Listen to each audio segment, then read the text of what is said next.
Hello. Hi, friends. Oh, my hair is weird. I have it half up, half down, so I don't think I've ever like streamed like that before. So yeah, we'll see. Um, Welcome to Glow Stream. We have the heart on the loom. I put this on the loom yesterday. Was it yesterday? Man, it seems like forever ago already. I have a starting thread. It looks black. It's navy. I don't actually own black. I need to fix that at some point. Um, but I'm gonna be doing a tapestry cuff. I guess. I don't know. And like Graceful Dawn had the idea of like making the inside of the heart negative space, so that just makes my work 100 times harder at the end. But that means I don't have to weave anything in the middle of the heart. Because I was just gonna go with just like bright green. But this gives me an interesting negative space in the end, which is cool. I can deal with that. I can be happy with that. That's cool. So it not that I had anywhere my brain was going with this in the first place. It was just like, get it on the loom. Go from there. But I've been thinking and I've been searching and I've been looking and I found an Benson bracelet that speaks to me. Anne Benson is and always has been my number one beading hero, period. And that includes loom work. She even has her own loom that she designed that's super useful that I would recommend to new loomers. Just because the method is super great, useful, easy, portable, not expensive like the Rick's loom either. But this is the bracelet I'm talking about. This is her Phlox bead looming. It was a kit that she had offered on her Etsy shop a while back. But it incorporates beads and fibers. I'm not even sure what kind of fiber it is because the listing's down now. All I have is a picture. But like I like the tapered aspect, but I want to incorporate tapered with beads and the fiber. You know, like in traditional weaving. And like I saved a heck of a lot of YouTube videos last night. Didn't watch a single one. So we're going into this kind of blind with just a visual reference and like the very little bit that I know about loom beading with fibers from like that one Claudia Chase article from forever ago. And what was it? Was it Beadwork or Bead and Budding magazine? I don't remember. It was a cover image. It was also like at least 15 years ago. So me at the time, I was a bead purist. I wasn't ever going to do anything that didn't have just beads, you know. No. I've done all sorts of fiber stuff since then. Bead purist. Oh, sounds like Serene with her food purist. Bullshit. Anyway, hello. Also, glow nails. Look! My baby sunflowers. I did paint these myself. They are not decals.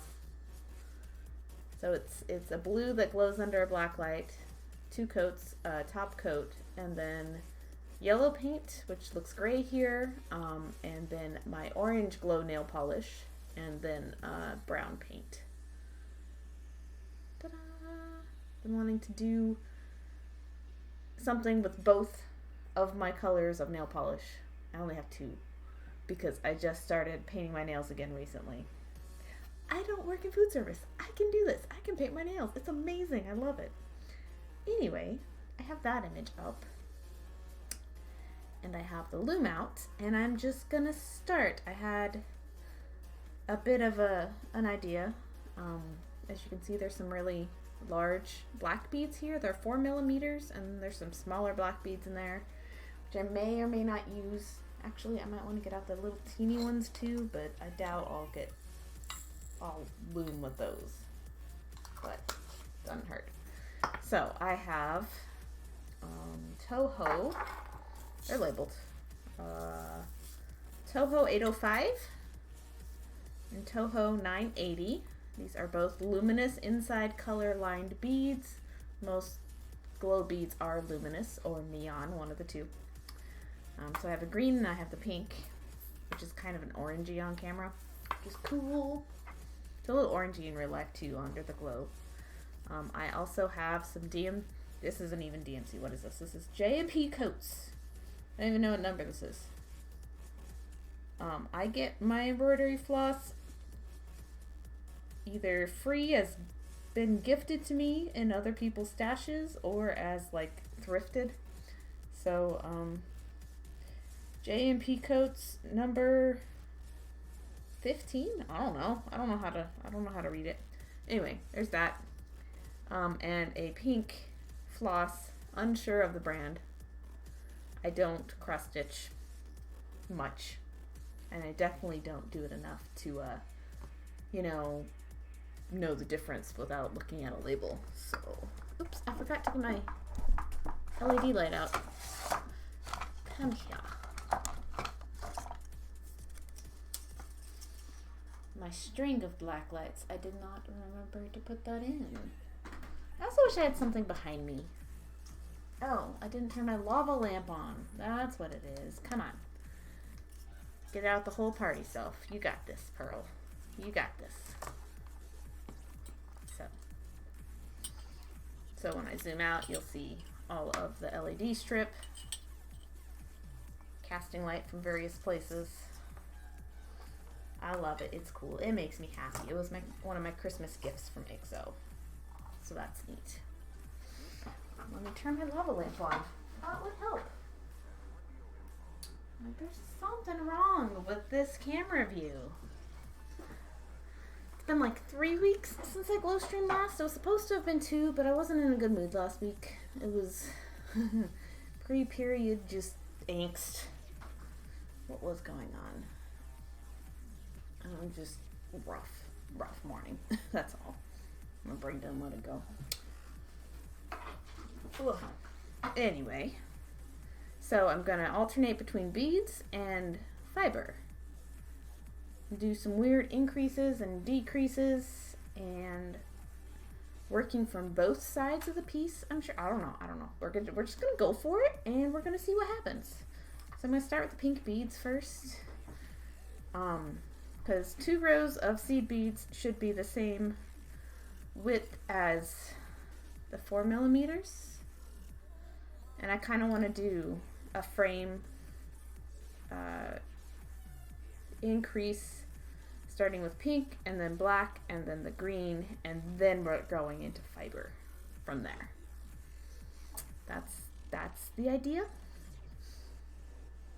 I guess. Maybe I should have gotten black fiber too. I don't know. And I have some random white beads up here. I don't think I'll use them though. I just don't know what they were in that box for. They had to have been for something. If I've forgotten, I should probably put it back.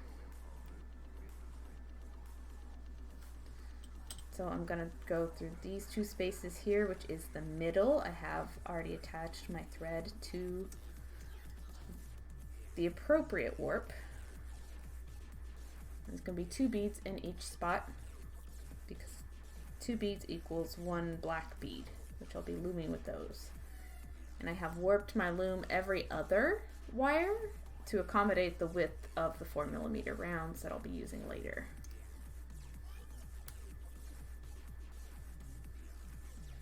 Push this down to the bottom. I haven't actually glow loomed. This is a first.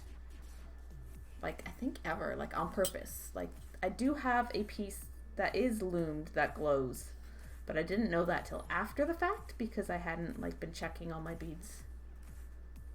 I wasn't like set up to glow stream. I made it several years back. But it's the Robo King I charted as the reverse side of my King of All Cosmos bracelet. He glows. He is that yellow that just lights up.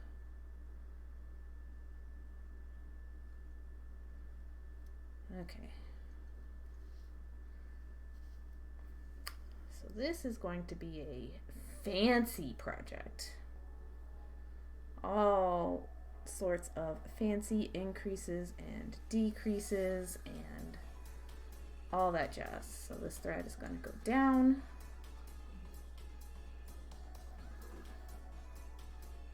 I'm going to add 2 beads. I'm coming over to the left hand side. I'm doing an increase.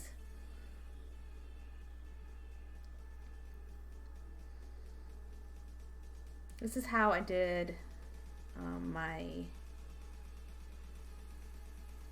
oh wait, that's not quite right. This is how I did my Maltese bracelet, my rose Maltese bracelet. Okay, it's a little bit different actually. Get this rethreaded.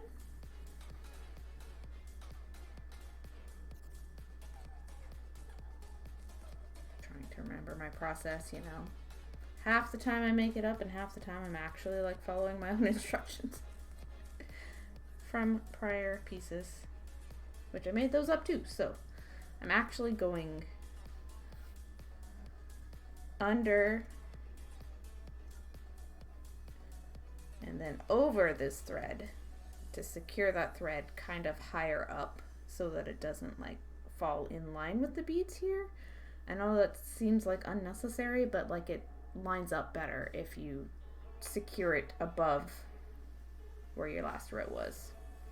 It's weird, but it works better. Then I add my 2 beads. I go under the warp to the left. Stick my beads under there. Ugh. This is where you get all ambidextrous.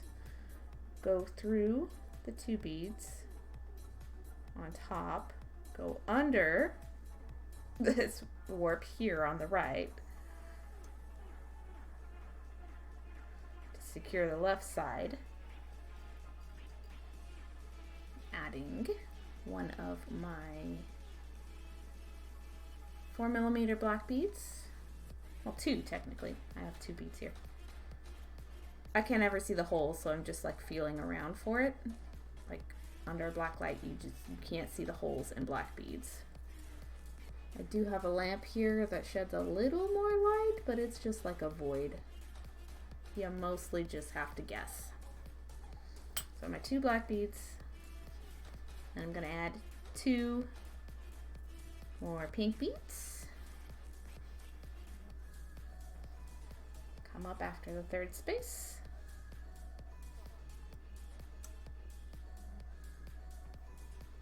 So this piece is gonna weave in and out and be all sorts of funky shapes by the end. We're not going for just like lined up, super straight, precise, like you would with cylinders. Like this isn't, I don't care, it's a free form, it's a funky. We're just going for free form and funky. Right, so you push the beads up under, from underneath. Make sure your needle is passing on top of the warps as you go back through. Like I said, you can't see where the holes in the black beads are, so you just gotta kind of guess at it. And we're going back through the entire row, including the left side.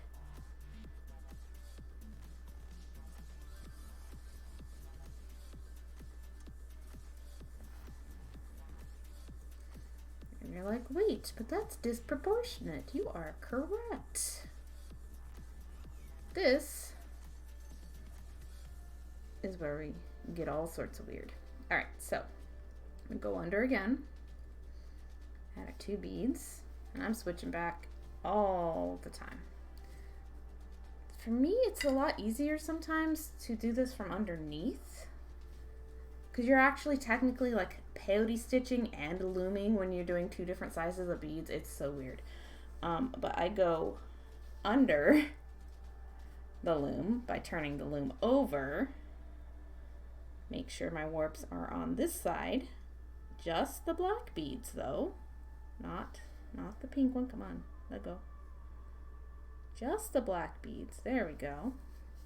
Once it's through, you can turn it over, pull through, add your next 2 beads.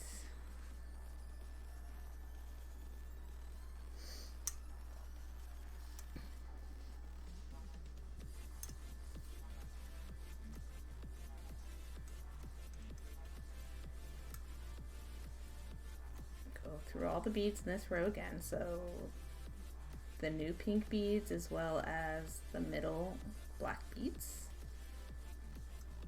Thankfully these are glass and not, I have a bunch of 4mm fossil beads and gemstone beads. Neither one of those would be able to accommodate this many thread passes, but glass beads will be just fine. There we are. Our second set row is done. Look, isn't it beautiful? Beautiful. Beautiful. Love it. Perfection.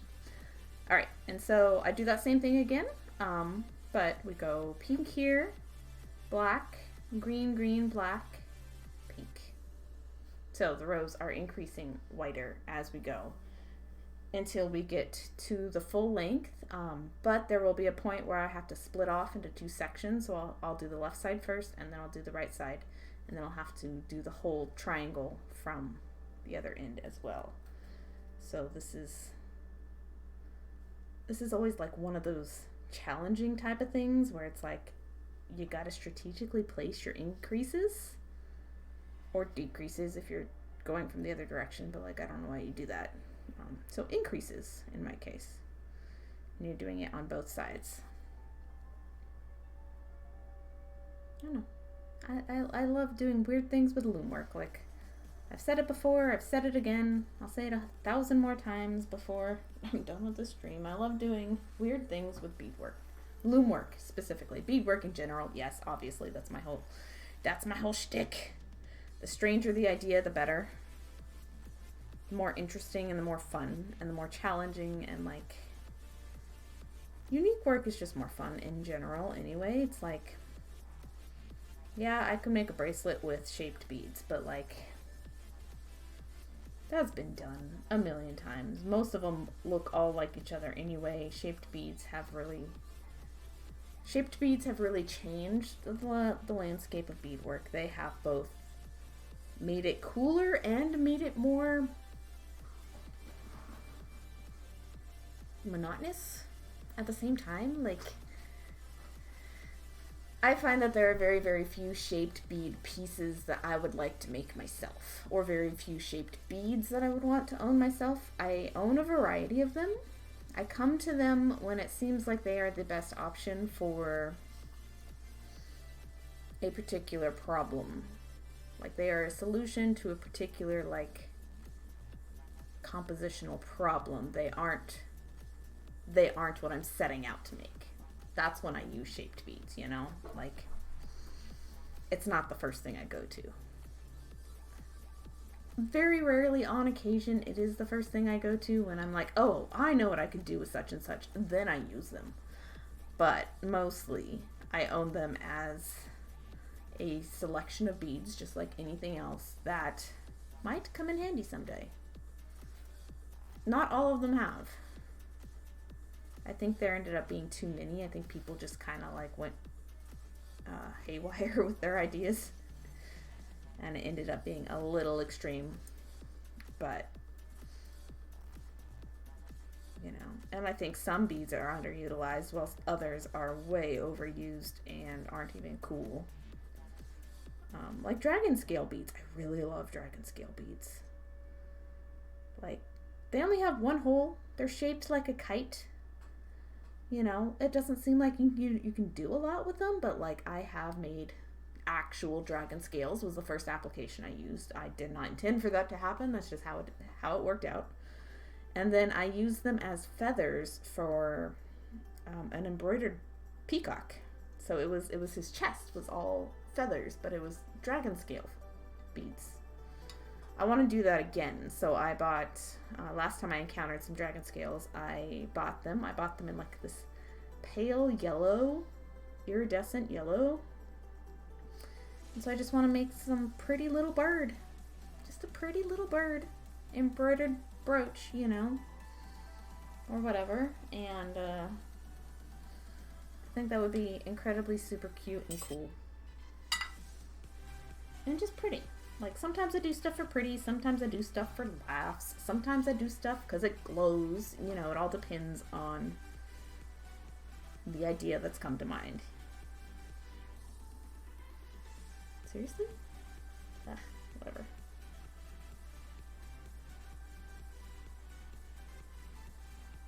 Alright, so this row's a little tricky because you go through the first black bead, come back through, you add on your green beads. I keep catching my thread on my table clamp for my lamp. Give me a sec.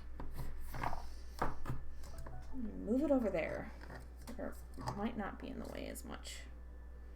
Who's beeping at me? Is that my phone? Is it telling me to go to bed? But it's late night stream. I'm sorry, phone. Not happening. My 4 beads. Go through the black. And this whole, what I'm doing here, this is the reason that the shaped loom beadwork costs a heck of a lot more than anything that could even potentially be bigger, because like, although this is a pretty big piece, but like shaped loom work and like a strip of just solid loom work can look 2 different sizes but be more work in the smaller piece because of stuff like this, you know? So bigger doesn't always equal more expensive when it comes to beads. Like, you wouldn't believe the number of people who like play with the kaleidocycles. Like, I have the kaleidocycles as showstoppers, right? They're just right there set up in the middle of my display table. And, you know, people love them. They think they're great. They think they're cool. Because I have 3 in there right now. I have 2 beaded ones, and I have 1 cross-stitch one that are in my little bowl at the front of my table. People love them, and then the people who ask how much they are, it's like, I have a hard time telling them because I know the reaction ahead of time, you know, because they're $120 for the little ones, right? Like, I don't underprice my kaleidocycles like every other beader on the planet. I do not do that. And then the big one is $300. And just the gentle putting it back, or the gentle of the parents taking it out of the kid's hand and setting it back in the bowl gets me every time. But like, that is a lot of beadwork condensed into a small space, you know? Like, it's a small space. Like, it fits in the palm of your hand, you know? Usually $120 beadwork is a big elaborate necklace, or at least like a complicated pendant or something, you know? It's not this little tiny thing. So, yeah, it's interesting where that threshold is for people as far as like perceived value goes. And I don't know, like, I can get away with, people in this town will buy something up to about $60.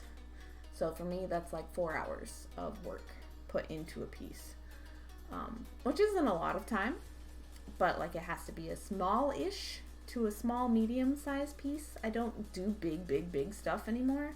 Not so much. Like, this is going to be the most complicated I do for a while. The Domino Bracelet, actually, was the most complicated I did. Glowy, glowy, glowy, glow. Do you want to see the Domino Bracelet, Prince? I finished it. It's beautimous, and I have it right here on my desk. Hello and welcome, friend. How are you doing today? You gonna keep me company tonight? Yes, of course. Dude, I wore it all day Saturday. I wore it on Saturday. Lamp! I know. I need you here, but you're in my way. Okay. I wore it all day Saturday, which is a testament to its comfiness. So here's our loom piece in progress. This is where my piece has to split off to the left. But that aside. Dominoes! Look at it. So it looks like a mess right now. Just this pile of dominoes all stitched together. But put it on. See if I can do this on stream for you guys.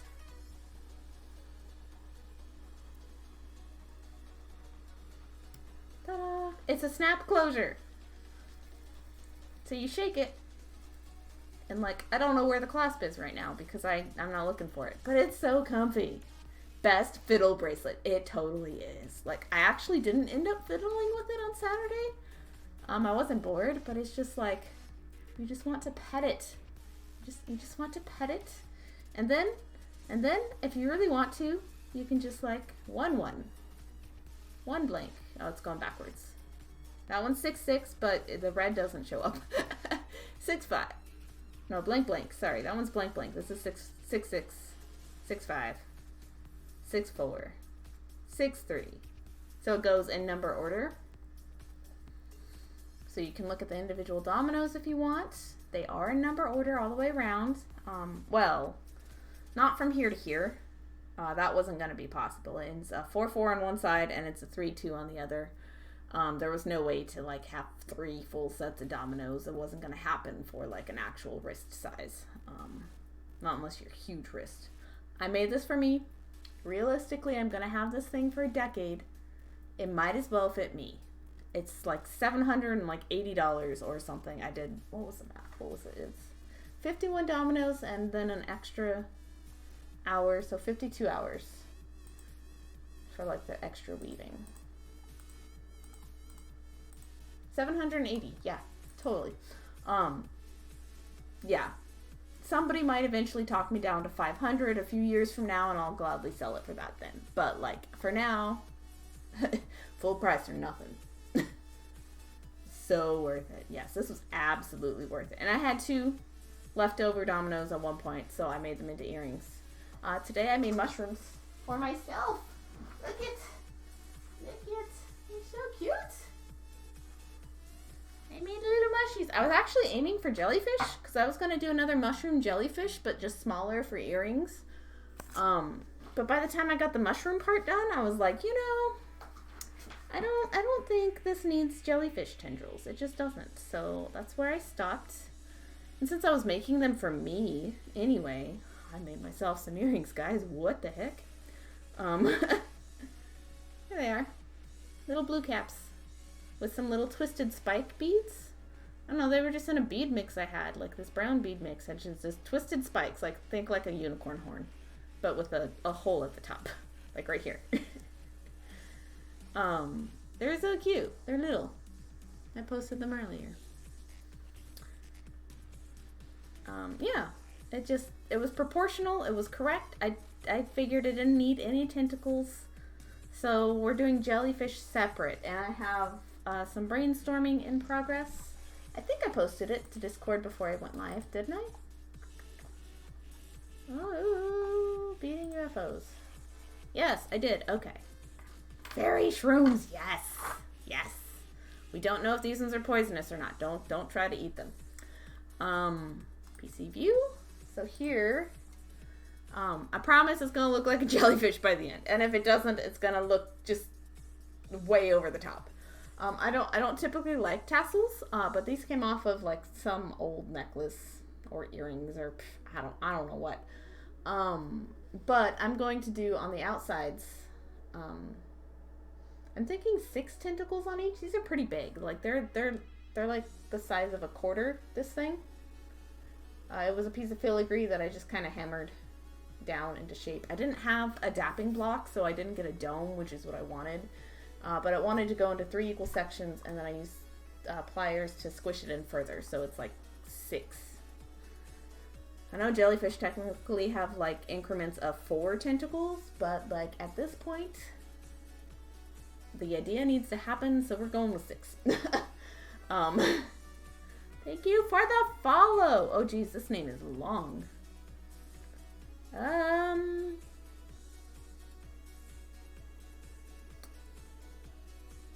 Sanki Baratsuzu. Oh jeez. I'm not gonna try. 29 Fireflies, thank you for the raid. Hello, raiders. Welcome. Burn it down with fire. Hello, welcome everybody. How are you all doing? Thank you for the raid, 29 Fireflies. What were you up to today? Okay. Kat, welcome in. Sherney Goods and Rich, 29 Fireflies. Thank you, thank you, thank you. No problem. If you have a shorter nickname, I would love to know what it is. I am not going to butcher that many syllables. I'm so sorry. But yes, what were we up to in your stream? How was it? How is your evening? I'm showing off like my in-progress jellyfish. They don't look like it right now, but I'm gonna do some twisted herringbone tentacles, connect them all together. I'm gonna like mutilate this tassel, because jellyfish have that weird like flimsy looking floaty bit in the middle. So I'm just gonna like take a pair of scissors to these, you know, kind of randomly, but like strategic asymmetry, messy looking, and just cut it up so it looks like that little raggedy bit in the middle of the jellyfish. I need to know the actual term for this. That'd be good. Yeah. So that's my newest jellyfish attempt. We'll see what happens. Like the last one I did was for my sister and that worked great, but this one needs to be more flowy, I think. Prince, build the glowy things and they shall come. Yes. Yes. I was also showing off my mushrooms from earlier. Saw some glowy beads and they looked awesome. Yes, they are right here. This is our project today. I was just showing off my mushrooms that I made myself. Right there. Come on. Camera? No, it says no. Okay. Higher. Come on. You don't like me. Oh well. Anyway, there you go. Mushrooms. I made them for myself because I wanted to make myself something fun. And these are niobium ear wires, which I bought for myself to try out. I wore them for a few hours earlier. They seem okay. I haven't actually worn dangles in a long time, so my ears are more confused about the dangles than I think they are about having metal in them. Working on stickers. Ooh, fancy. What kind of stickers we got? I am working on a tapestry cuff, a bead and tapestry cuff. So I'm doing some beadwork first to make the frame. It's going to be kind of a V shape here on the edge. Where these black beads are going to be framed by pink on one side and green on the other side. I'm going to do that on both sides. I don't know how far I'll get tonight. I might not even get to the fiber, but we'll see. And then I'm going to alternate. This pink matches the daylight color of the pink beads here. It doesn't glow. I didn't have any pink that glowed, sadly. I used to have an orange that would have been fine, but sadly no. And then I have this neon green J&P Coats floss of some sort. Not sure what color it is. I don't keep track. I'm not a cross stitcher. But, so I'm going to fill in the inside of the V shape with these two colors. Don't know what patterning is going to look like. I'm just going to make it up as I go, because that's half the fun. If you want to see what a tapestry cuff looks like, I do have this example of Ann Benson's. She's my beading hero. Always has been, always will be, and that includes loom work. Loom work, there we go. Point that direction. So yeah, this tapered bit, you know, pretend this blue, or like, pretend I'm doing this bit here, and then all this purple and blue is gonna be like the fiber bits on my cuff, basically. This kit is not available for sale anymore. This is just the only image of this bracelet left on the internet. Looks like there's a couple other variations of what she does here. She does all sorts of stuff, but like, I saved that one for myself to reference because I love Ann Benson. If there's anybody's books I recommend anybody get, it's Ann Benson. Like, they are very dated at this point. I don't care. Her YouTube tutorials are amazing because she just sounds so much like a teacher. It makes me happy. All right. Next row. Okay. I have to go down. I have to wrap my thread around this warp so that the next row is lined up. I add my 2 beads. I am increasing. This is how I increase in loom work when I'm starting from a smaller point and going towards a wider point. And I go down again, under this warp and over it.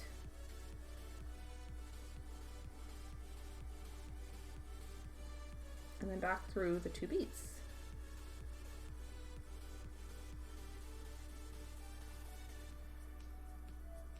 There we go. And that way this is lined up. If I didn't go under and over this warp here, then it would be in line with this row of beads, and I don't want that. I want it to sit further up. Prince, you did what the hard way? What did you do the hard way? All right, and next, I am getting a black bead. These are 4 millimeters. So I'm kind of doing 2 rows of little beads per each big bead, since the big beads are in the heart itself. I'm mimicking that over here as well. The points. I squish strings together. Oh no, squishing strings is gross. Well, I don't like the look of it myself. It is a totally valid way to loom. And it is also, I agree, very hard, because eventually, like, they just kind of don't want to, like, tighten in. So I started, like, you can do it 2 ways. I either decrease down to a point, or I start at the point and I go up. It really depends on the piece. On something like this, I want to start at the ends and work inwards towards the heart. I want to leave the inside of the heart a negative space. Thanks, Graceful Dawn, for that brilliant idea. That means I can't splice any of my threads, because I need to pull them through so that I can weave them in. Ugh. Curses. It's gonna be some really short threads to weave in, but it'll work in the long run. I need to add my black bead. Actually, I need to go down first. That's what I should have done. Add my black bead and my 2 green beads. But yeah, this is going to be negative space. This is going to be a V on either side, just a pointed, tapered cuff, and then the floss in the middle. Just an over-under weave over and over again. So it's nothing fancy, just over-under forever, because that's really the only thing I know how to do.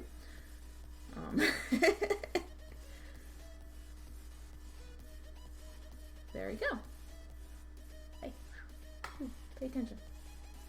I might have to get these out of the way a little, because it doesn't like to focus at night with the beads in the tray. So then I go back through all my beads.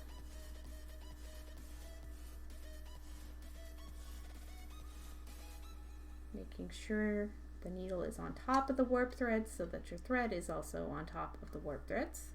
And that is half a row. So we treat the next row like peyote stitch.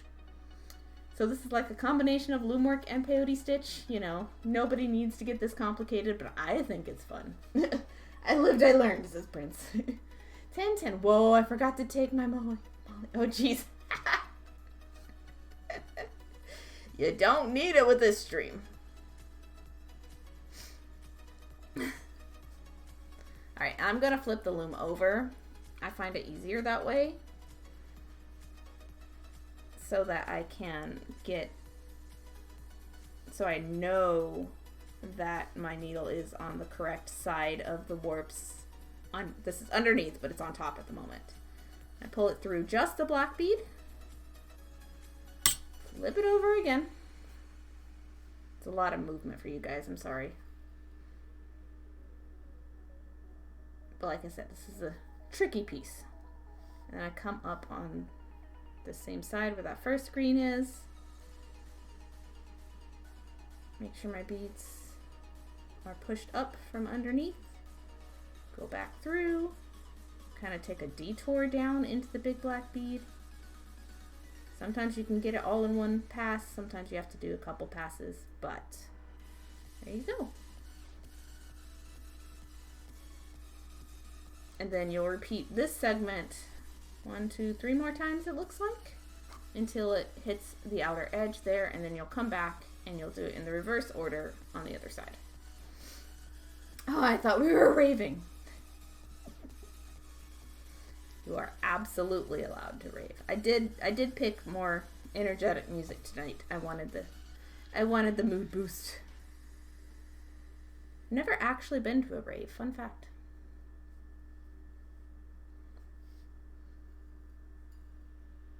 I do have a Ravicorn somewhere in there. He's like a bit alert. I don't remember what amount though.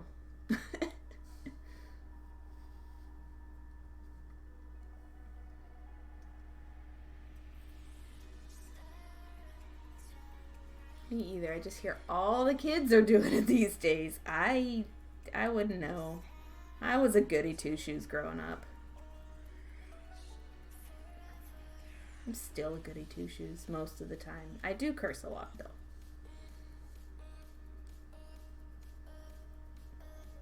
try not to. I don't want to be an angry person. I don't like that angry person. She's mean. Thank you for the follow, Tintin. I think I know you. I know you from somewhere. Like, I've seen you around before. Whose stream was it?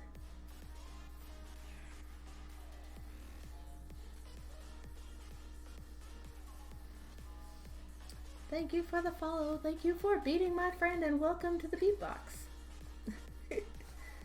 I'm a little more chill, a little less energetic on glow nights.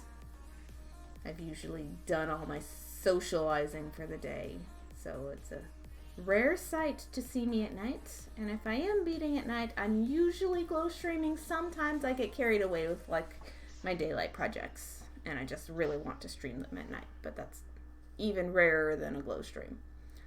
Maybe I am annoying in a lot of craft streams.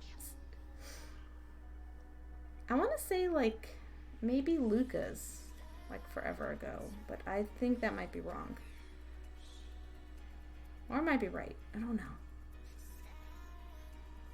Haven't seen her stream in a long time.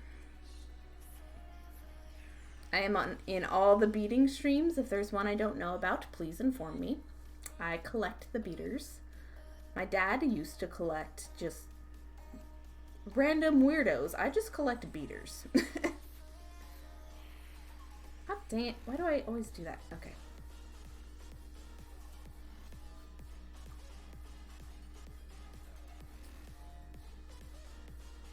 What crafting streams do you hang out in? Primarily, let me list them off of the top of my head. I just came from Hello Elisa Milan. She should be live still. I was chatting with her while I was setting up. She's not so much a crafter, she's a digital illustrator. I hang out in Serenadia's stream in Graceful Dawn. Serenadia is a multi-crafter, mostly with beads, a lot of cross stitch as well. Babe Ross, that's a cute name. Thank you for the follow. Thanks for beating my friend, and welcome to the beatbox. I hang out with Sleeping Luna Designs, who is a cross stitcher. I said Graceful Dawn, she is multi-crafty. Little bit of, she's mostly doing Stardew streams at the moment. She's not always set up to stream, but she does beadwork, she does cross stitch for the most part, those two, sometimes other stuff. Those are my main peeps. I hang out with BK Lug on occasion when she is live at night. Positively Crafty, all these people are beaters. I hang out with the beading crowd, so most people don't see me around unless they also bead.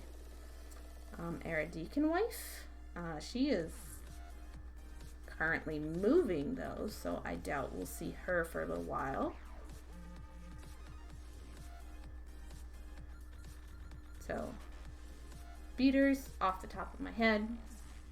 Miwapon and Quirky Beadwork as well. Both of them are indigenous beaders, which is super cool because I absolutely am not, and I have no connections to any tribal nations. So it's really cool to see indigenous work on Twitch. And that's everybody off the top of my head. And if I forget all my other lovely friends, I'm so sorry. It is very late. Do you have a finished item to show that will look, to show what this will look like when done? No. This is a one of a kind. I have a reference of the kind of thing I'm aiming for though. What gave you the idea to pierce your heart multiple times? This? I wanted to put it on a loom. You guys wanted a cuff. It is your fault. Okay, more specifically, it is Queen Homeslice, my best friend. It is her fault because I made this on Valentine's.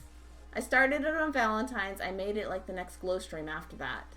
I finished it. And then I'm like, I don't know what to do with this. I don't want to make it a pendant. And then I like put it on my wrist. And you guys were like, yeah, make it a cuff. So that's the idea. Hey, Caleb, welcome in. Hello. Tintin, my something similar is this, actually. This is a piece by Ann Benson, who is my favorite beater of all time. for all sorts of reasons, but primarily because she was like very influential in having written the books I started learning from when I 20 years ago. Jeez. But this one of the things that she has done in her vast experience of years is loom and fiber cuffs, bead loom and fiber cuffs. So basically what I'm aiming for with my current piece, I'm not gonna copy her thing because I don't want to. That's not what I'm aiming for. I'm aiming for this point here where you have this green. So like pretend like my pink are the gold on this side and my black are this green and then my green are this gold on this side. So I'm aiming for this point shape basically. And where all this purple and blue is, I'm gonna fill in with DMC. It's not DMC, it's JMP coats, just embroidery floss. So I'm gonna do an over-under weave on the inside here between this point and the heart. That's the goal. You have opened my brain to multiple possibilities. I have done my job. You're welcome. This is what I exist for. Opening the brains to the multiple possibilities. That is my job description. Prince, you're experimental enough on your own, though. Like, I'm sure you've come up with things I haven't ever thought of, though. I like how your brain works as well. Got a few more beads to make, then I can get out the cord. Ooh. Oh, oh. Wait, are you gonna loom with your little square bead dudes that you've been making? Tintin, will you fill all the blank space with beads after you put those shapes in? I'm filling the blank spaces, not on the outside. The outside is going to be tapered. So these threads won't be there at the end of it. This will be gone. But I will fill in all the space between here and the heart. And then inside the heart, if I do it right, is going to be negative space. So basically, when I'm done weaving the rest of it, I will take this off the loom. I will be able to pull these threads through the work, up, be able to cut them, and be able to weave them back into the work. It's a pain in the butt, but it's going to look amazing. And it's Graceful Dawn's idea, and it's her fault for making me work harder. Macrame! Yes! Love macrame. Wait, you're gonna do the little beady shape things with the macrame? That's cool. I hope I understood that right. That's cool. So, what I'm doing is basically non-traditional loom work. Non-traditional beaded loom work. My motto is I like to do weird stuff on a loom. Like, just unheard of projects happen on this loom. This loom has been with me for 20 years. I stole it from my mother when I first learned what it was, after I had first learned how to loom. So I first learned how to loom when I was 13 at a friend's house. I came home after learning the instructions. My mom had beads. My mom had this loom. My mom had thread because she is an art hoarder. Still is. She had never in my life used this to my knowledge. I don't know why she owned it, but she did. I had seen it several times in my life, just sitting in her stuff. And like, I don't think I even like really asked permission. I just asked if mom had beads that she didn't mind me using, and needle and thread. And I just kind of went with it. I just took this out of her stuff because I know she never used it. And she was like, "What are you doing?" I'm like, "Look, I made a thing." And I don't even know what the second thing I made was. Like, I think it was that heart bag. I don't know. Yep. Pretty cool. I will check in later to see the progress. Alright, I'll bead here for as long as I am energetic enough to keep going. I will eventually get tired and have to go to sleep, and that's when I will stop stream. But until then, I am up, I am awake. My pretzel rocks is a little more chipper than usual to keep me up and awake. But it's going pretty fast, but also it's like big beads. It's big beads. Of course it's going pretty fast, and it's also like extra beads per warp set. So I'm on the last one on this side. I guess I'll probably just weave my thread back through to get to the other side. I don't see any sense in cutting it off and starting a new thread. I'll figure out how to weave back through. Yep, says Prince. Ooh, that's gonna be a fun project. Ooh, and because they're beaded beads, your cord can go through them in like this direction or that direction or those directions, like as many directions as you have like sides to your shape. So like every side of your beaded bead is a hole. That's so cool. Because it's these dudes, right? It's the little dudes. I want to go back and look at them. Prince, where you at? Okay, that was the naughty conversation. That was Jess's cool piece. How far up are we going?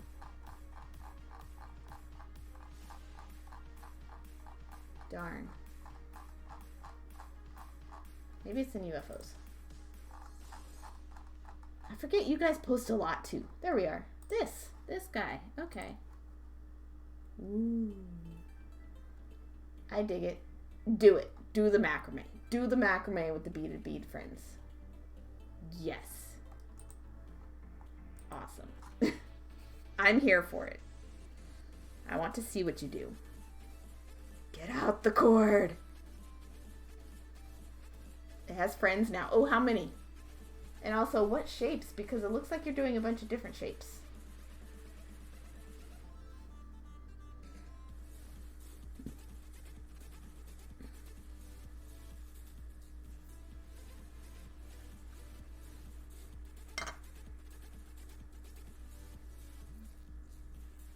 Come on. There we go. Also, do you like my nails? I did them last night. It took me hours, but I was watching TV, so like it felt like no time at all.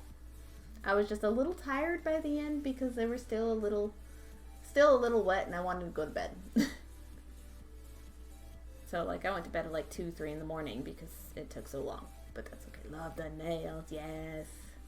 I did my blue, 2 coats of blue. I did a top coat. And then I painted the sunflower base in yellow, which shows up gray under the black light.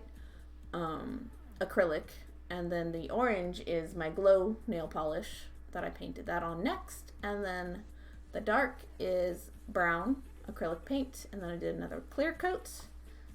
So like hours and hours, but super fun, super cute. I like temporary art.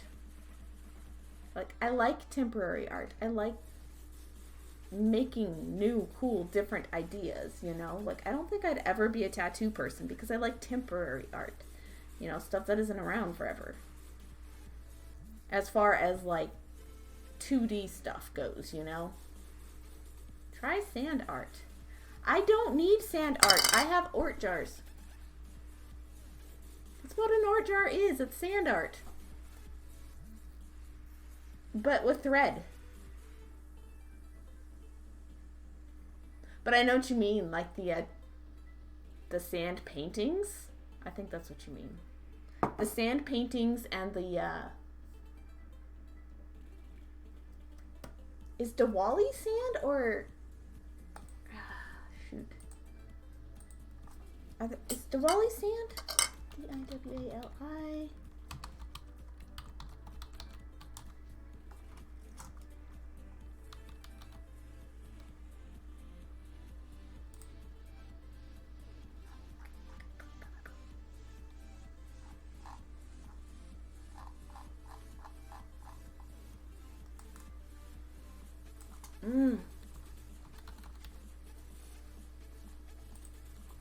Forgot the proper name.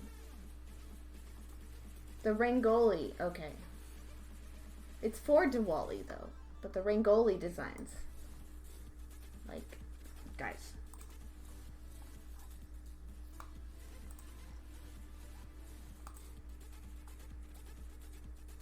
Floor art.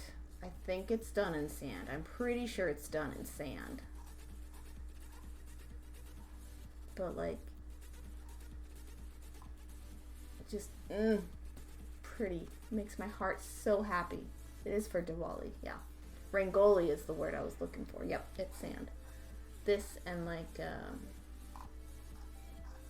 all cultural sand art is gorgeous, but like I love the Rangoli the most. Like it's so pretty. Mandalas are pretty in general, like for any cultural, like mandalas are gorgeous. But this one, Indian art is phenomenal. I love stylized lines in general as far as composition goes. So like Indian art is right up my alley, and like Scandinavian art is right up my alley, and then also like the simple stylisticness of like Japanese embroidery as well, like combined with Scandinavian embroidery, is right up my alley. So like this is like almost over the top for me, but like the stylized line work is what keeps me loving it. Just I love temporary art like that. I think it's fantastic. But yeah, it's sand. Yeah, that kind of sand art, totally. A sand art bottle, meh. No thanks. I've got ort jars for that. I have so many ort jars. I have 3 finished up there. I have my 4th one in progress, and this is all since like 2019. The end of 2019? Yeah. And this one's gonna be full probably by my birthday. So I'll have another one started later this year. The sand bottles never last. Do they cry? Do they like what, lose their color or something? I've never actually kept one long term. Or do they get all like shaken up when they get moved around and stuff?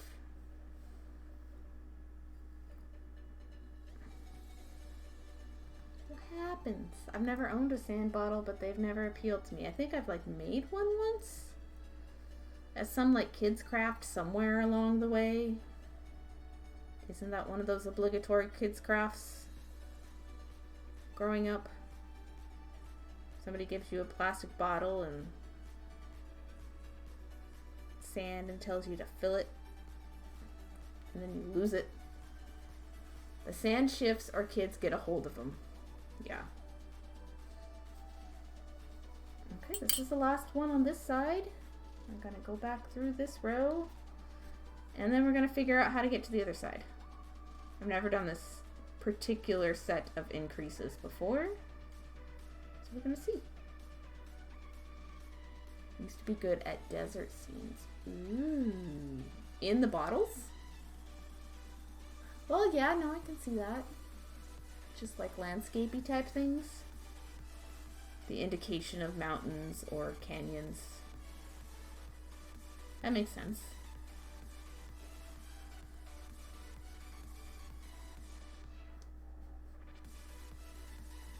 Okay, I'm turning that down a little.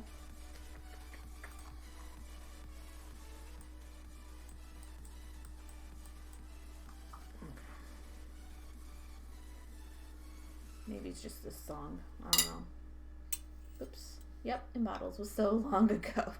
You have done a variety of crafts, it seems like, Prince. Like, that's a lot of knowledge, applicable knowledge that you can put towards anything. You know, that's a lot of detail-oriented mindset that you can use for all sorts of stuff.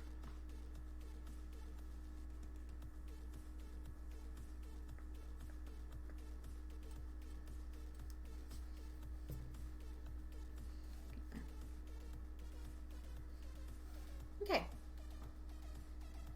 Now I'm just going to turn it sideways. It's so weird because like this doesn't like, hit the apex at the same place as like this curve here, so it's like off kilter.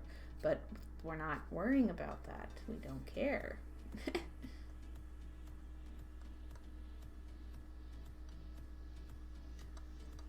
So I have trouble organizing too many arts. Oh yeah, that's true too. I think rather than go through beads, well, no, actually, let's do it this way. I'm gonna like hitch around these warps. I'm still trying not to splice anything. I don't know. How am I gonna weave this through properly?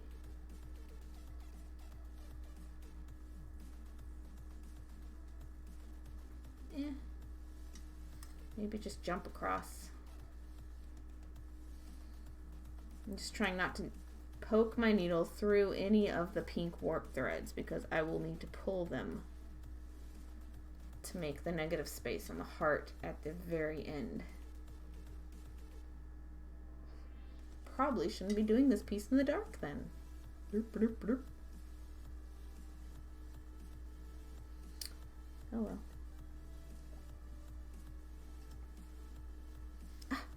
I keep catching on the wing nut.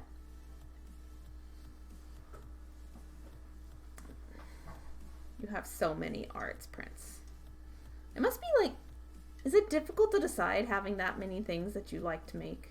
I've always wondered that with people who like dabble in all sorts of creative endeavors. Like if you bead and you cross stitch and you knit and you crochet and you paint and you diamond paint and you this, that, and something else, and you like to bake on the weekends. Like, how do you decide? What do you do that day? Like, literally, how do you decide? With me, it's like, well, which one of my whips do I want to work on next? Or did I get carried away with a new project today? Today was both of those things, and I applied to 9 jobs. So, in one application, but still it was 9 jobs.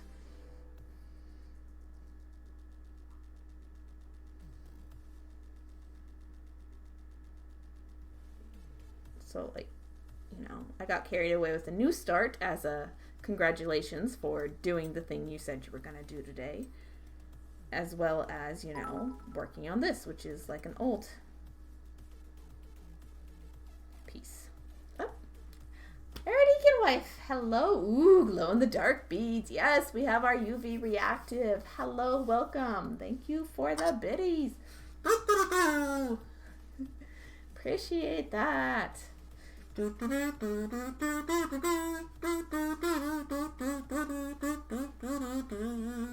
Appreciate the bits. How is your move going? I was actually wondering about that earlier this stream.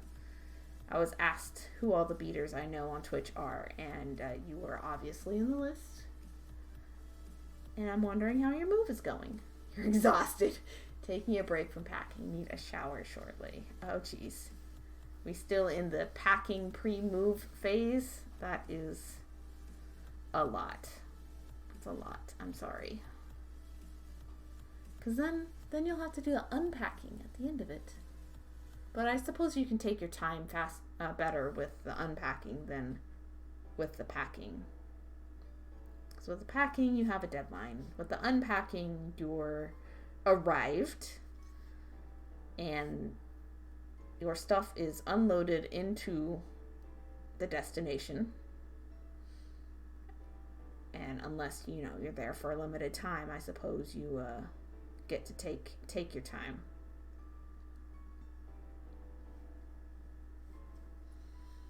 My body hurts from too much standing when you have spondylosis. Oh, in your lower spine. Nope, I have it in my upper.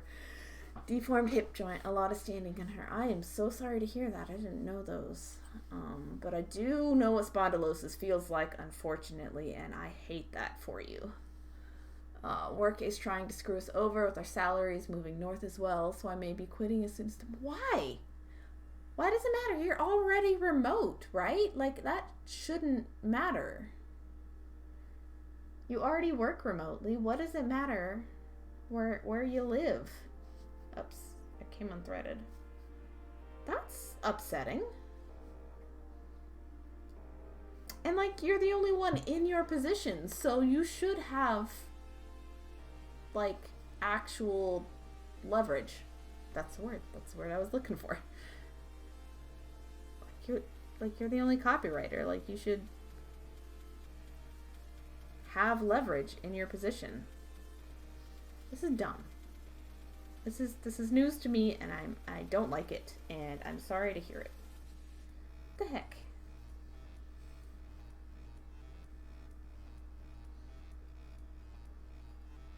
Like, what are they trying to do? Like, not pay you? Not let you have a job? Just cut your pay because you're moving north? It's more expensive.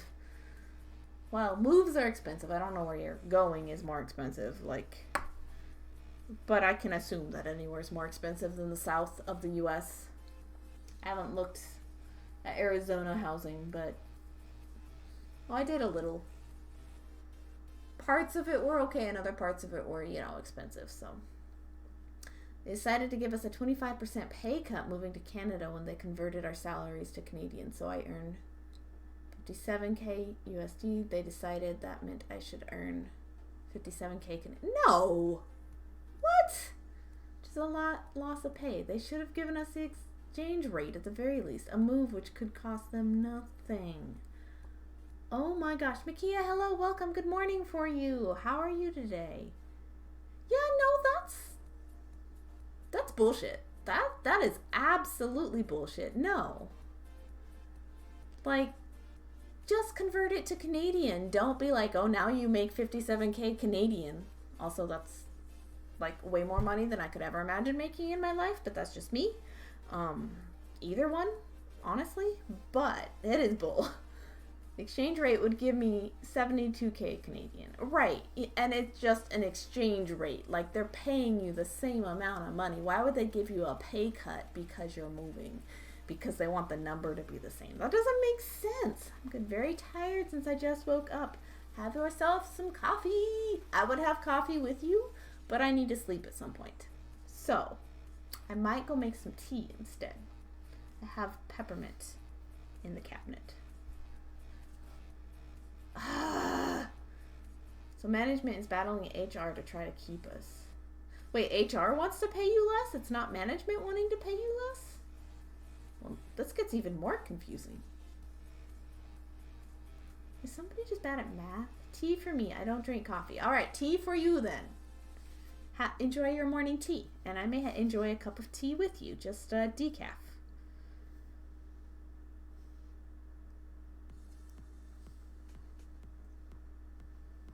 One second while I focus on this couple of stitches. HR wants to pay us less. Management wants to give us the exchange rate and keep us. Like, you've already been doing a swell job. Why would they pay you less? Like, don't they know moves are expensive? If you're remote already, just convert with the exchange rate. It's fine. People work remote jobs anywhere in the world anyway. HR is evil. I've never actually had a proper HR. You know that? I've never worked anywhere where there was actually human resources. Like, there was like corporate numbers you could call and talk to, but no like actual person you could knock on a door and sit down and say, hey, this is what's going on with me and so. Can you resolve it? Like, maybe like a management chain, but that's not HR. That's, going up the ladder, skipping rungs if you have to resolve your issues. Still never works. Yeah, so I have no actual concept what having an HR is like.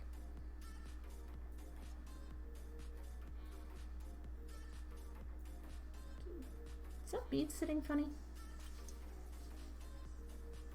I don't think it's gone through from underneath. Okay, give me a sec. There's going to be a lot of flipping this around. Prince, that is an understatement. If hubby and I leave, the department ceases to exist. Oh, your husband works there too? Wait, what? Ooh, you guys have a heck of a lot of leverage then.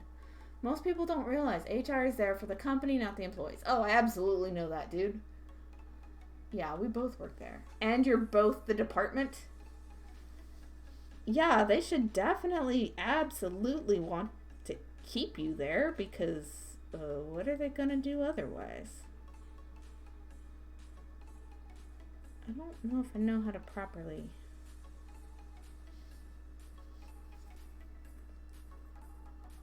Okay, that bead's secured now. But like, where am I going from here? Increasing this direction is weird. I like increasing from the edge.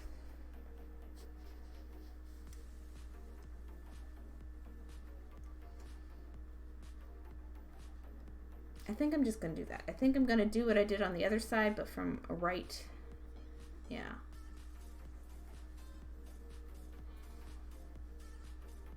Sorry if my head is in the way. Can't see through my holes. Hubby is their sole security software developer. Oh geez. And you're their sole like copywriter. So like that should just be a non-issue at this point. Like workplace is going to be workplaces no matter how valuable the employees are. This is just a fact of life at this point, you know? That's why working anywhere just sucks ass.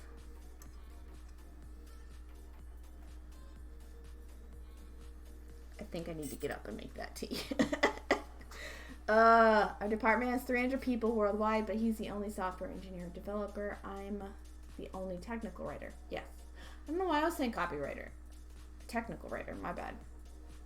Why would they mess with that? And you already said worldwide, so like they already have people in multiple countries. Why is this even an issue? All of our customer-facing documents must go through me. Without me, they have no one to create and edit the docs. I would bring that up in your talks, like sit-down meetings, talks, etc. Company has about 20,000 employees worldwide. And they're like screwing one of them over. Why? What is their reasoning? Like, they want to save a few bucks? Like, it'll cost them a hell of a lot more to train somebody or cross-train somebody into that position, and there's going to be a bottleneck while it happens. Like, the bottleneck alone, if you don't even have money in as a factor, like the bottleneck alone is worth not even fighting. Oh, this is my other tea.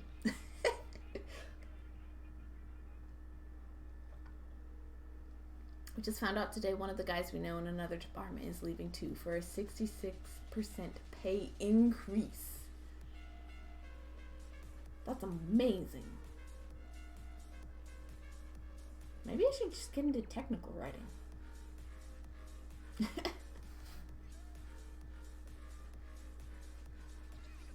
I don't think I want to proofread things for a living though. Well, yeah, but I don't think I want to sit at a desk for a living. I like getting up and walking around as part of my job. Anyway, I'm gonna go make tea so I don't get mad at this thing that's happening to you, because nobody wants everybody mad. And I'm sorry that you are dealing with this, but like, I don't want to get you more riled up than you already are. You know, 57K is great, but I could not afford an apartment without a loan here in Phoenix if I were single.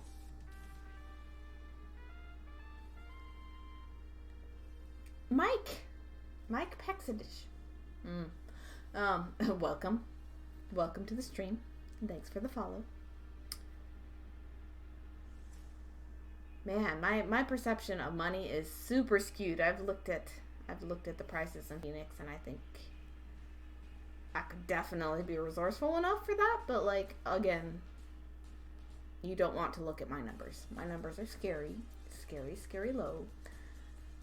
And I need to like do the work to get out of this weird money mindset that I'm in currently and actually go into the real world where numbers make sense. I will be right back. I am going to go make myself some tea and stretch and all that jazz. I think I have Fig Newtons too. So it's gone through the roof here in Phoenix. 57K is also before taxes. Okay, that makes sense. That makes more sense. And that's more believable. If it were after taxes, I think that would seem affordable for me. I don't know. I was watching Jewel School earlier and dang, wait, what was on Jewel School? Wait, I haven't watched Jewel School in so long. Wait, that's Bead's channel, isn't it? Like Bead magazine? Or Bead and Jewelry magazine? Yeah, no, I don't talk to them anymore. They're evil. I am very fierce opinions about Bead and Jewelry magazine. JTV. Oh yeah, you're right. No, that's different. What is theirs called? I don't know. I'm going on the break. I'm not going to get heated. I'll be right back.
Hello, friends. I am back.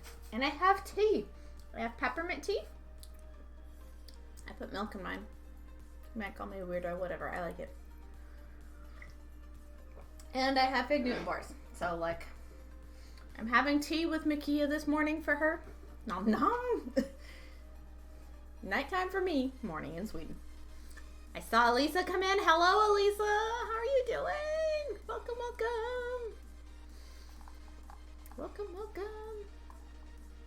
All right, our deacon wife went to lurk and grab a shower. All right, just watch again. I didn't see pretty stones. Oh yeah, jewelry TV. You know they're always like hiring too. Like I see job listings for them all the time. And this is jewelry TVs out of Tennessee, right? Like now that my brain finally clicked and remembered what it was. And it's just always like,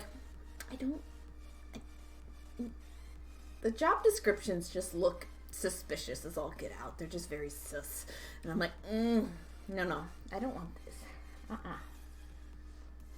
Yeah, fig Newtons, because I love them. I've always loved them. I've always loved Raisin Bran too and Grape Nuts. Am I an old lady or what? That's great. I also have my tea on a cup warmer.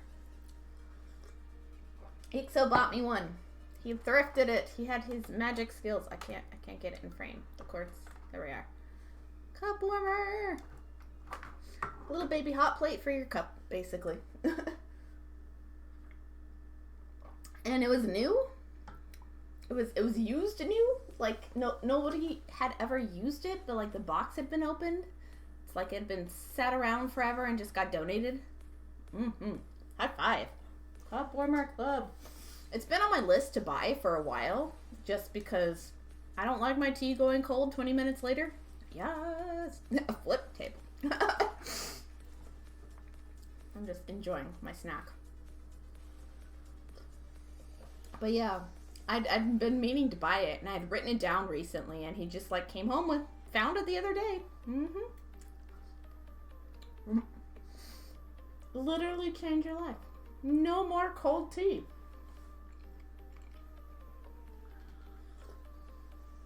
Why haven't I done this sooner? It was the time, apparently. So, mug cozies. I don't have any mug cozies. All right, back to the cuff. Oh, it's actually all that's been beaded. So, yeah. So we have the heart in the middle. We're making the tapered ends, and we're gonna fill in with fiber. So, like with embroidery floss. I've got two colors. I've got a pink and I've got a green that actually lights up. The pink does not. Or it kind of tries and wants to. It doesn't light up. But it matches the magenta of the glow pink beads under daylight. They're more of a fuchsia. So, yeah. So I'm doing this on both sides. I want to get at least that part done tonight. Aw, man. I didn't go over that bead. It's kind of hanging under. Ah, curses. Missed a spot. Don't worry about it. We'll fix it. Somehow. Oh, it's gonna bug me. No. Oh well.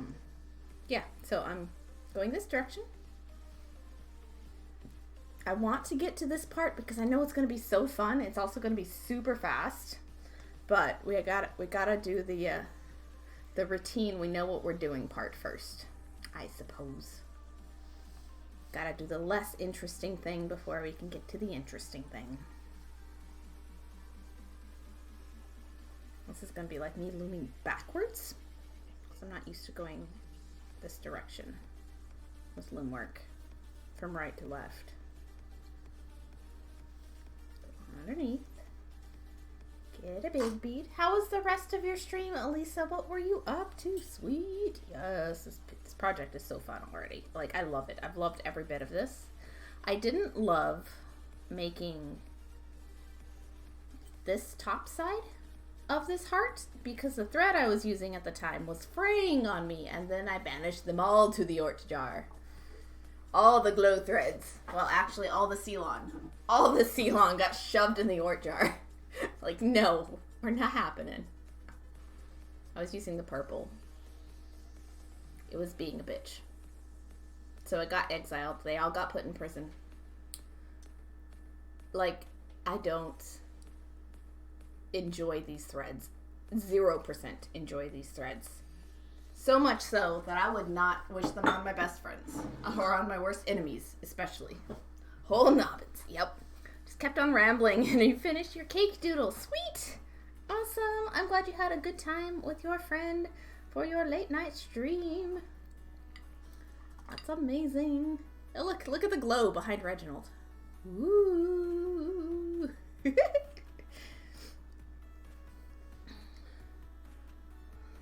Also, what time is it there for you? I'm only an hour ahead of you. So it's like 11:42. It's almost midnight for me. I think I'm only an hour ahead of you. I don't know. Arizona's weird. What time is it for you?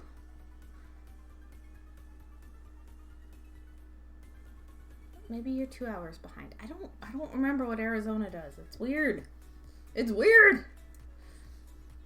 Prince is 12:42 a.m. Yeah, she's an hour ahead of me. But Prince is a night owl anyway, so like I'm not worried about keeping you up. You're like me. Nobody goes to bed at a reasonable time.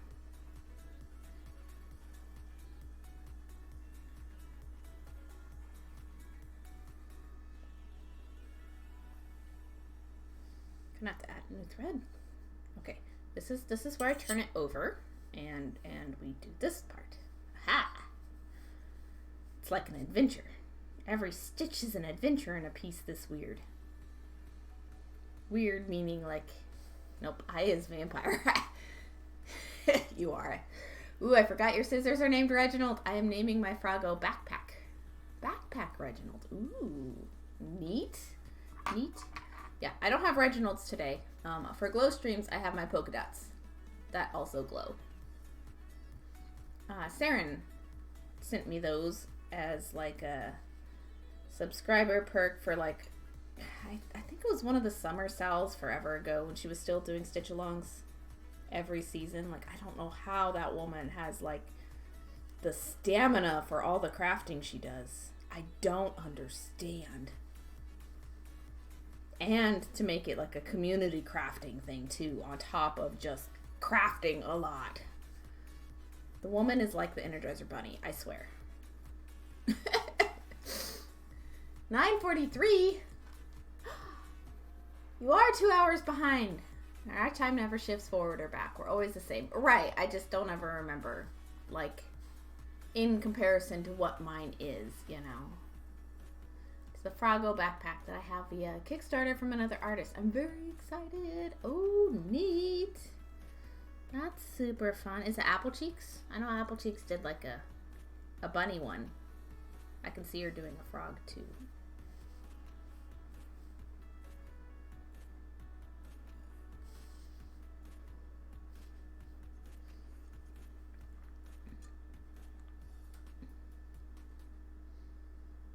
The spring forward thing sucks. You know, they just both suck. They all suck. I just wish we'd pick a time and stick to it. Let's go to Arizona time, everybody. It'd be time travel. Time travel for me, but yeah. Arizona time, everybody. Just abolish it all. Abolish all of it. I think they were wanting to keep, like, the daylight saving time hours, so like this part instead of like the last makes sense time for like the whole country. I don't know.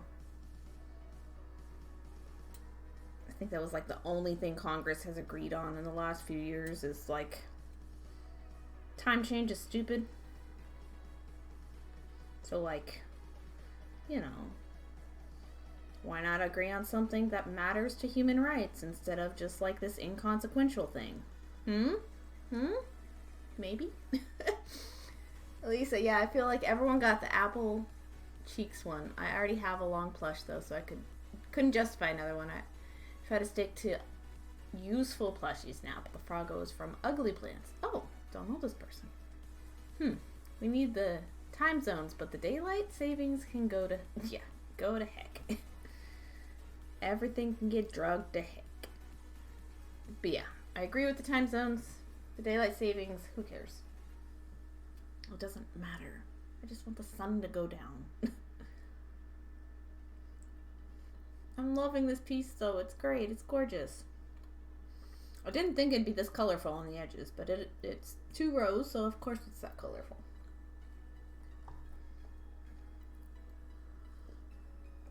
What is everybody else drinking tonight? Tea, water, coffee, if it's morning? I'm curious. I'm really loving this piece. It's so cute.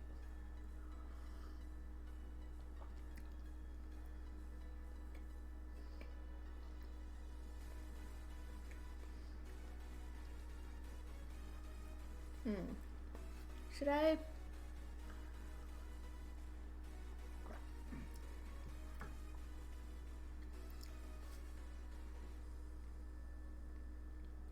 I wasn't even thinking, should I like continue this out to where it's green, black, and then green, or should I leave it as is?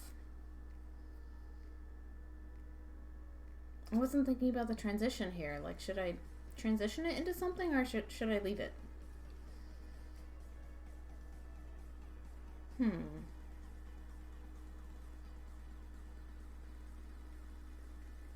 So that it would taper down into a green point. Because otherwise, whatever I do with the inside here is going to butt up against those two, and it's going to maybe possibly look weird. I don't know. I may have fell asleep on you. That is totally okay. It is absolutely nighttime, and if you have real bedtimes like a normal human, please stick to that. Don't ruin your sleep for me. I will never ask that of anybody.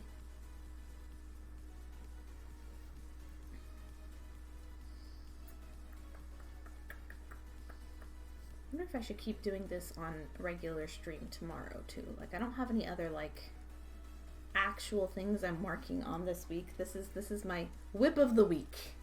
I've decided I have a whip of the week.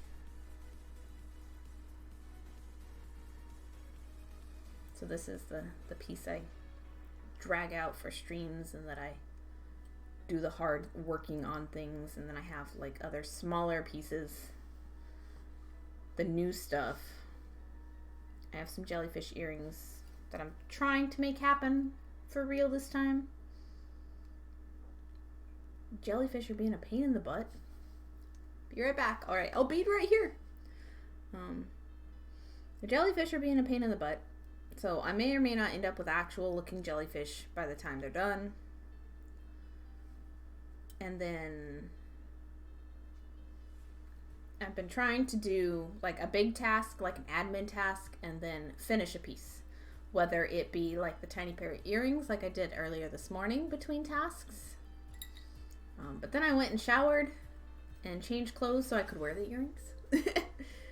And so I didn't do another task after that. I took a nap and I did stream. Stream technically counts as a task, so after stream I have to work on like some other piece of beadwork, which will probably be the jellyfish, because that's what I had out earlier and that's what I wanted to do, because I just want to get the idea out of my head so it'll leave me alone. Does anybody else have like projects like that are like, you gotta make me or else? You know, and like this one's been written down for a long time, but every now and then they come back and they say, hey, remember me? You gotta make me or else. And if you don't make it, and if you don't make it within a week, specifically for my brain, it won't be good. If you wait longer than a week to make the project that is pestering you to death, then it will then not be good. It will be a crap piece in your own opinion. Other people's opinion, somebody will love it, so make it anyway.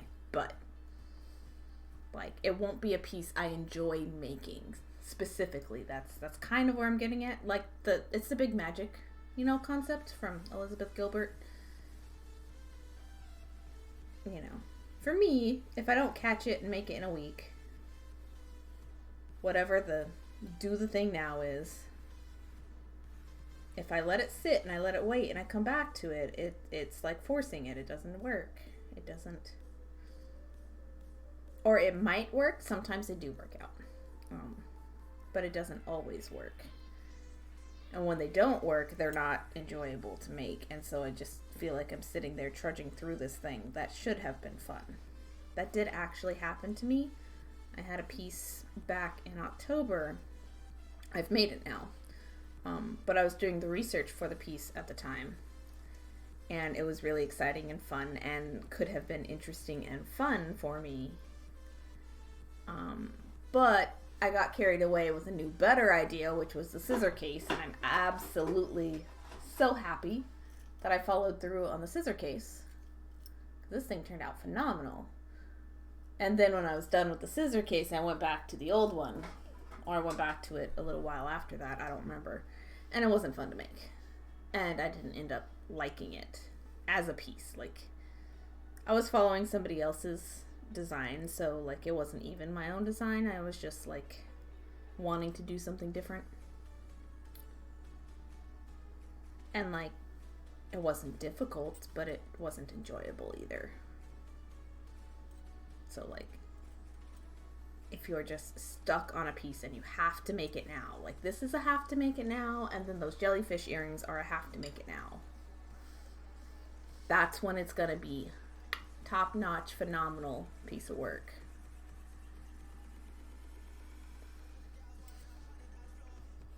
But if you come back to it after letting it sit for a while,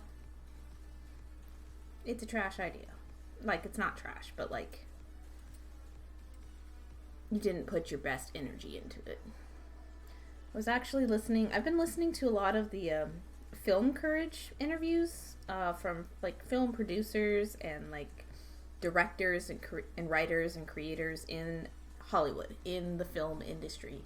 And this is a really, really nice, like, it's on YouTube, but Film Courage, it's just really nice advice from creatives in the film industry, but like the advice itself is applicable to all mediums, I would say, because it's just like common sense stuff. Like, you gotta show up and you gotta do the work, you gotta put in the time, you know, you don't wait for motivation to hit because it's just never coming. You just gotta get down, you gotta sit down at your typewriter, and you gotta get out your 5,000 words. It doesn't matter if they're trash, it doesn't matter if they're good, just get them out, and eventually the good stuff comes more easily. Same with, you know, beading, same with anything else. And one of the things in one of these Film Courage interviews, I don't remember which creator it was that said it, but he was talking about, you know, muse type stuff, and just like when that creative energy hits, you know. And he was talking specifically in reference to good ideas, and I don't know if I could even make myself do this at this point, because like writing things down is so ingrained. But he says he has an idea, right? Like, just some random something comes through his head. He has lots of ideas, apparently. Like, this guy, you know, he's not lacking for them. I'm not lacking for them either in my own stuff. But like, he has an idea and he acknowledges it. And he's like, that's a nifty idea. And then he doesn't write it down.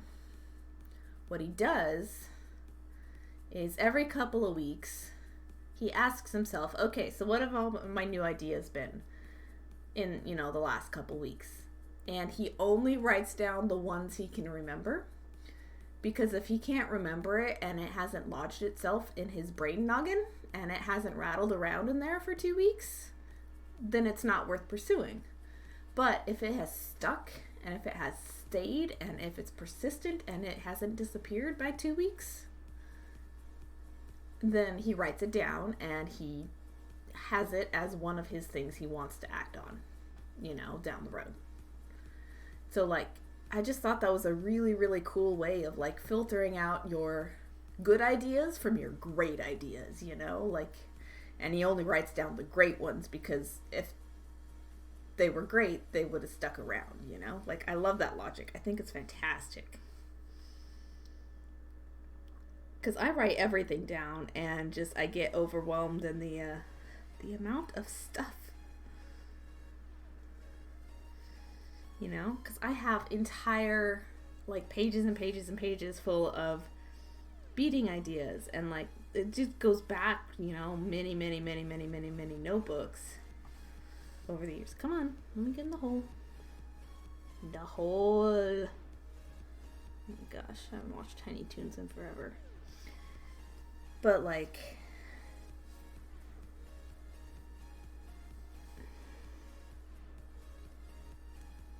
I don't know, just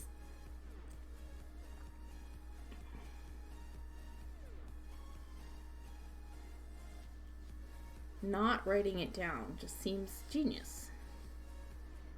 You know, then you'd be like, what notebook did I put it in, right? Well, nowadays I have a specific place where I put all of my wacky beading ideas. But, yeah, used to they would be just like scattered throughout whatever I was, you know, had handy. But yeah, like for example, I had this piece. I think I can show it to you actually. I think I submitted it to Fire Mountain Gems. Which, you know, it looks big and it looks impressive, you know, and I had sketched this down on a napkin. Alright, where is the Gallery of Designs? Come on. Don't make me hunt. I hate that you can't get there right away.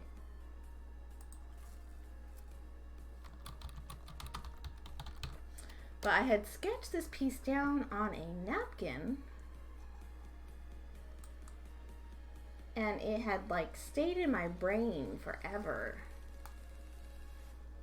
But like I didn't act on it fast enough for me to be like super happy thrilled with it. There we are. Different search term. And so like it turned out fine, but like it didn't turn out top notch for my personal liking, you know. Come here, piece. Swarovskis. Next page. Lies. Okay, I don't have a photo of it. Never mind.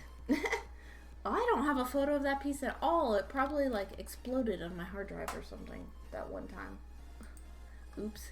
Anyway, like it was big and huge and like there were Swarovski crystals everywhere. It was very geometric, but like I think if I were to remake it now, I would do it in cubic right angle weave versus like that weird embroidery right angle weave combination thing I did. I don't know.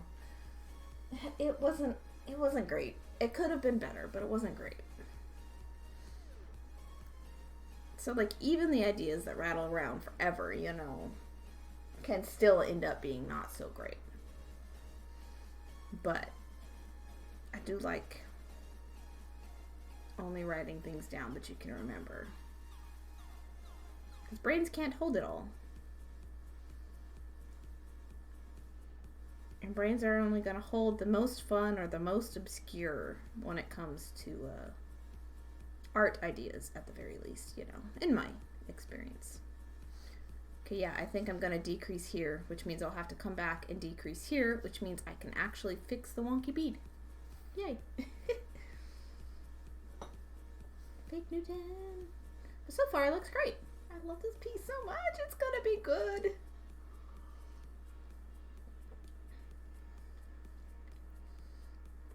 I don't think I only want to do it on Glowstream, though. I think I want to do it tomorrow, too. Not all ideas work out, but you can get more ideas from the trial and error. That's how you have so many whips. That's how I have a whole box of unfinished objects. Ooh, that was cool. What if I did it to this thing? Oh no, I'm starting a whole nother piece. Goodbye, old piece. Bye. See you later, never. Mm-hmm. And I feel like I feel like beaders are very, very prone to that due to the nature of the medium. You know, because it's like you learn a thing and you're like, but what if I did it with size 8s? Or, wait, what if I use super duos instead of size 8s and now I have this vertical element that I can like embellish on top of? What do I do then? To the graveyard. Yeah.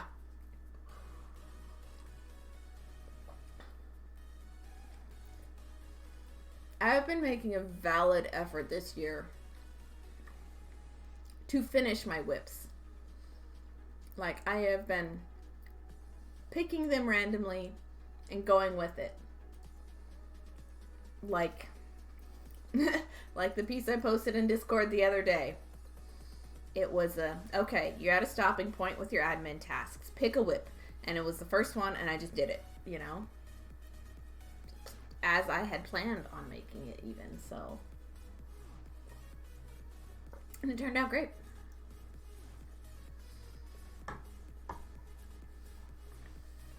All right. Yeah, I'm gonna add to this, see if I like it. And if I don't, I can just take it out. You have inspired me. I am now doing 3 whips. Oh no, what did I do? Please share. Do you have photos? Was that you posting something earlier? No, it was a notification from a different Discord. Post the whips. I want to see. I'm glad to have inspired you, Prince. Because, like, you know, there's so many artists out there in all mediums that are scared to just go with the flow. Like, break the rules. Like, see what happens. Nothing bad is ever gonna happen. The Cubes is made to be done 3 years ago. Oh no. What happened? I know what happened, but like, what happened on this particular project? Oh no.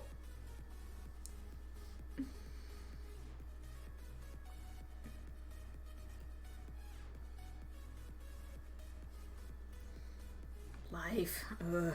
I'm sorry.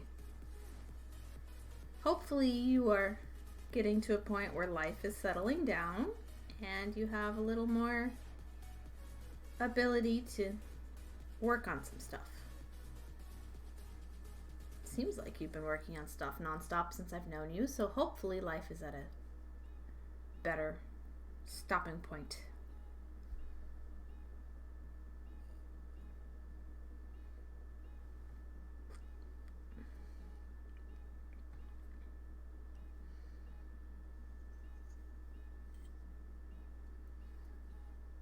Yeah, I think I like this better.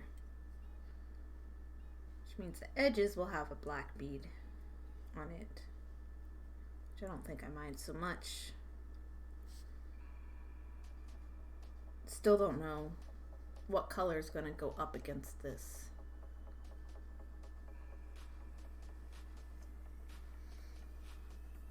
The warranty on my body gave out and it wasn't good to begin with. No! How dare the body be cruel? Bodies be cruel. They don't follow the rules either. That's rude. I'm sorry. Go at your own pace. There's never any hurry to do more than what you're capable of. Go at your own pace.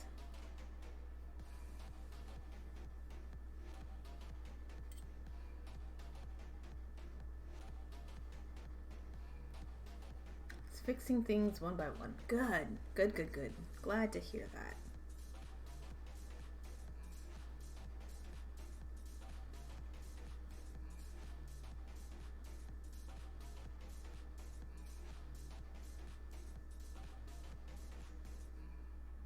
Okay.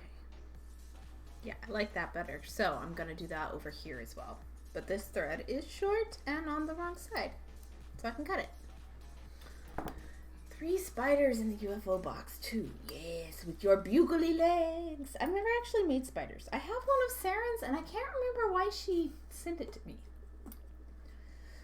Because I know I purchased the dragon. Because I have enough channel points to redeem the coupon. But I purchased the dragon, and then I made her charge me double. Because I've made dragons, and those things are hard. And I want to say the spider was a giveaway at some point. She does so many giveaways, man. I don't know how she keeps up with all of that. Like, it's magic. It's ridiculous. And, like, I wouldn't want to pay on those taxable purchases. But, like, you know, that's not me.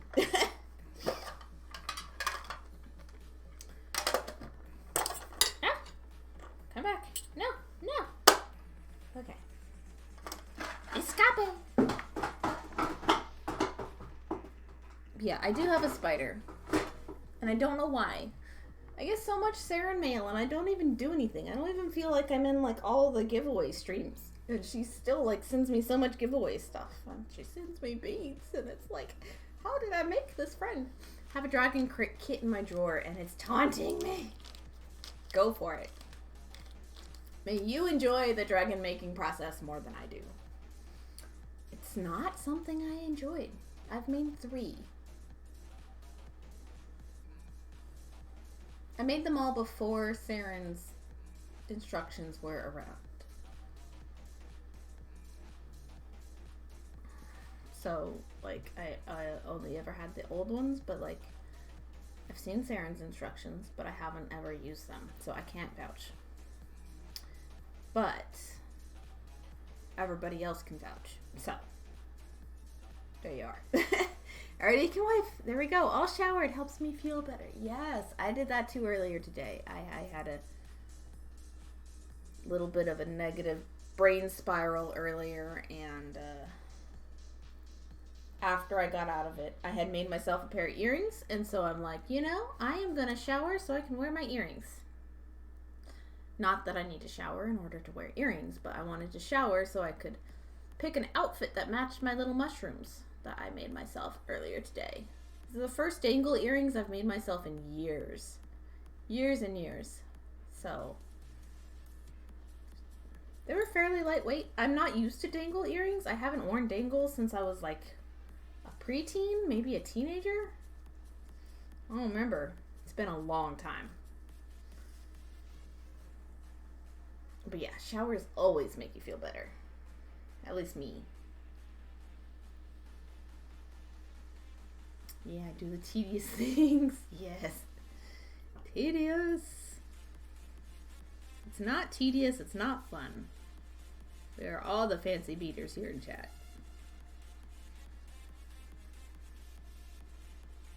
Well, I like the challenge of it, you know? Like, here's this idea that I have that I can't seem to find anybody on the interwebs who has ever done it before. That means it is my duty to make it happen, right? And just, like, applying the knowledge you have with what you want to make. Just kind of, you don't know. You don't know. I think I want to Lark's head knot it. Sometimes it works out, sometimes it doesn't. But it's tedious the whole way through. Ooh, dangle earrings. Well, nothing as fancy as yours. My gosh. I couldn't do that much fringe. Like,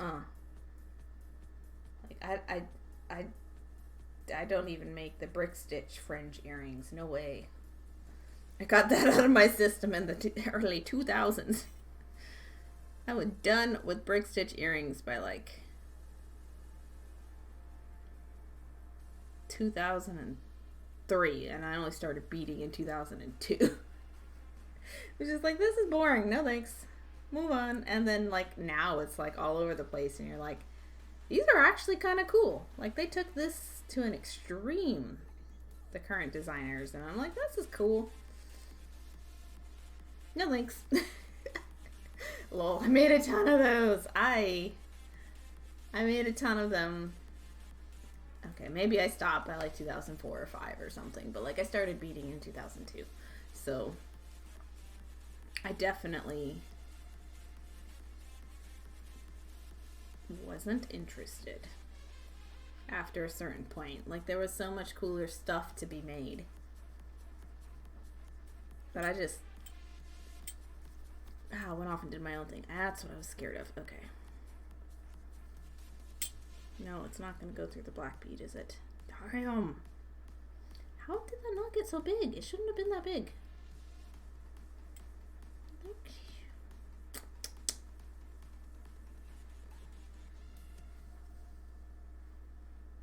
Wait, what if I do it this way?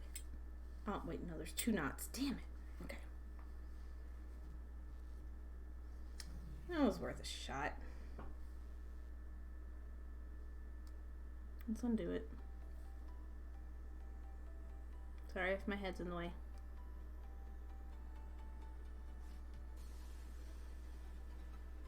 No, stop it.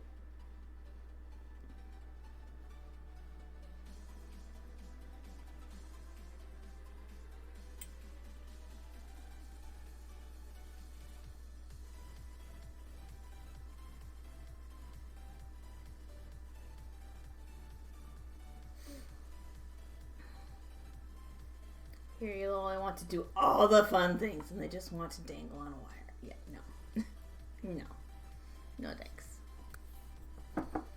We need the complex puzzle aspect of it. So once we have firmly landed in British Columbia, I already have a piece laid out to work on. There's rhodonite and hematite. Ooh. Pink and black. Nice. This sounds gorgeous. Do you have photos? I'd love to see photos of the layout. I can't wait. So pretty.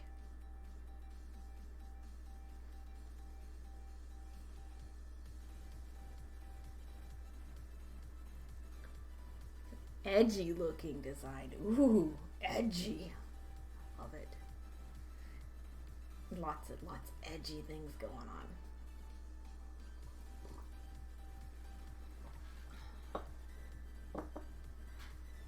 More tea.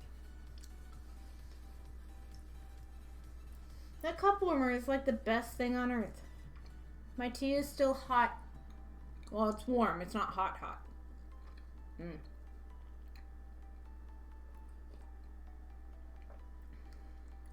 Gotta add my new thread over here.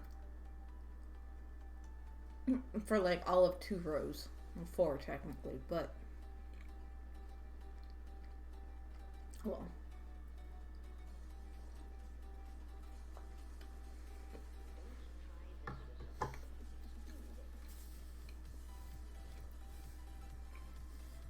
Can I join up on the Discord and post the layout there? Oh, as I was reading it.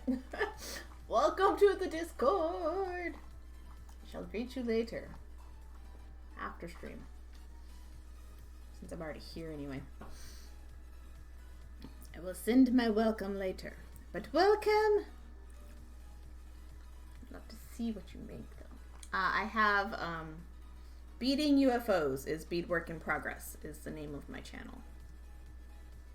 And then I have beading finishes as well for finished pieces. I'm not super strict about either, they're just guidelines. So, which section? Beading UFOs. UFO! Unfinished object! I want to see!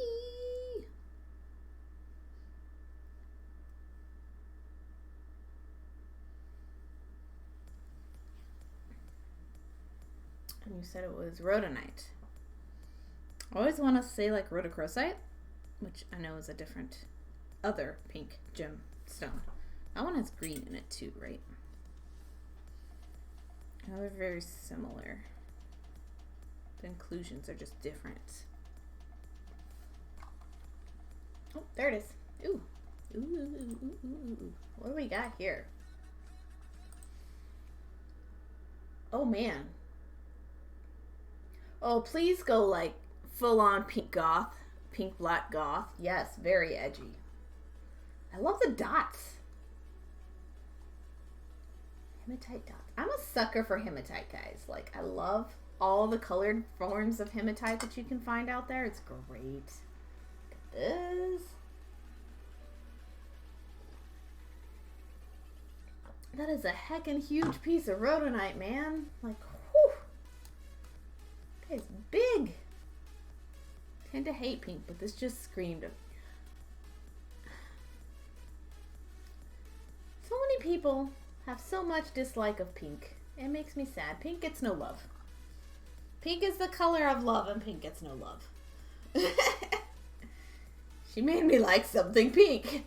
All of you guys, no love for pink. I will be the fanatic of pink then, okay?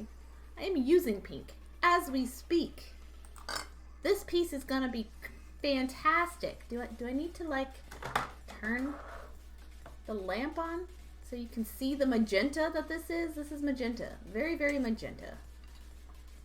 For the daylight color. Very pink, glows orange, very pink.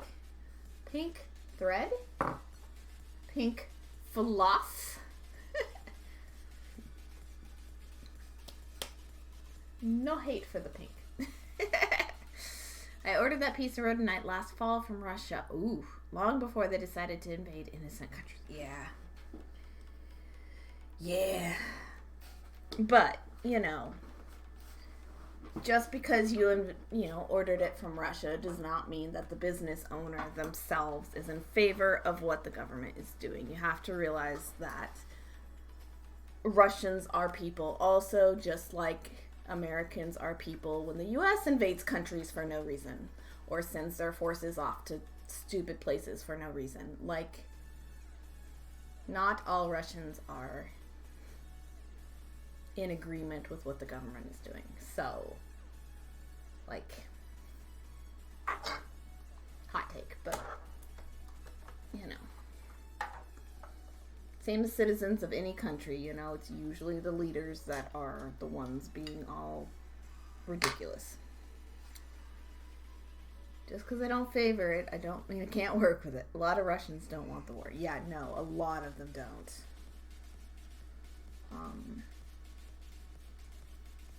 Ixo has a friend who was an exchange student at his high school here when he was a teenager, and she does not want the war. Her whole family is just even more distraught over world stress because of it, you know?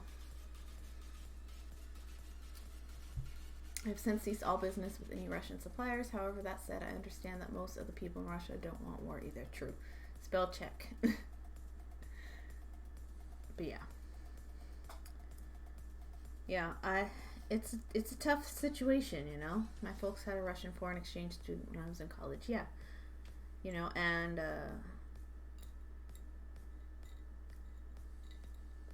I've never met this particular exchange student. I have chatted with her via, you know, FaceTime. I think it was like Google Hangouts when Google Hangouts was still around. She's super sweet. She's great. She's nice. She and Ixo, you know, communicate and talk all the time, but you know, like, she's not doing so hot.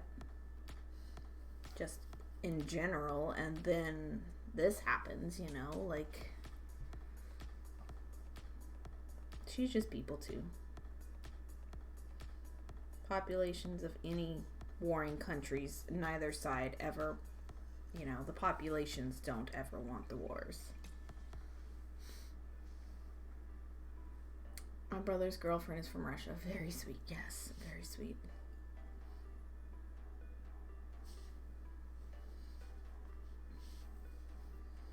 You know, Russian is actually the one, you know, foreign language that I would love to learn, because I can't understand any Russian blogs, and Google Translate doesn't always get the syntax correct.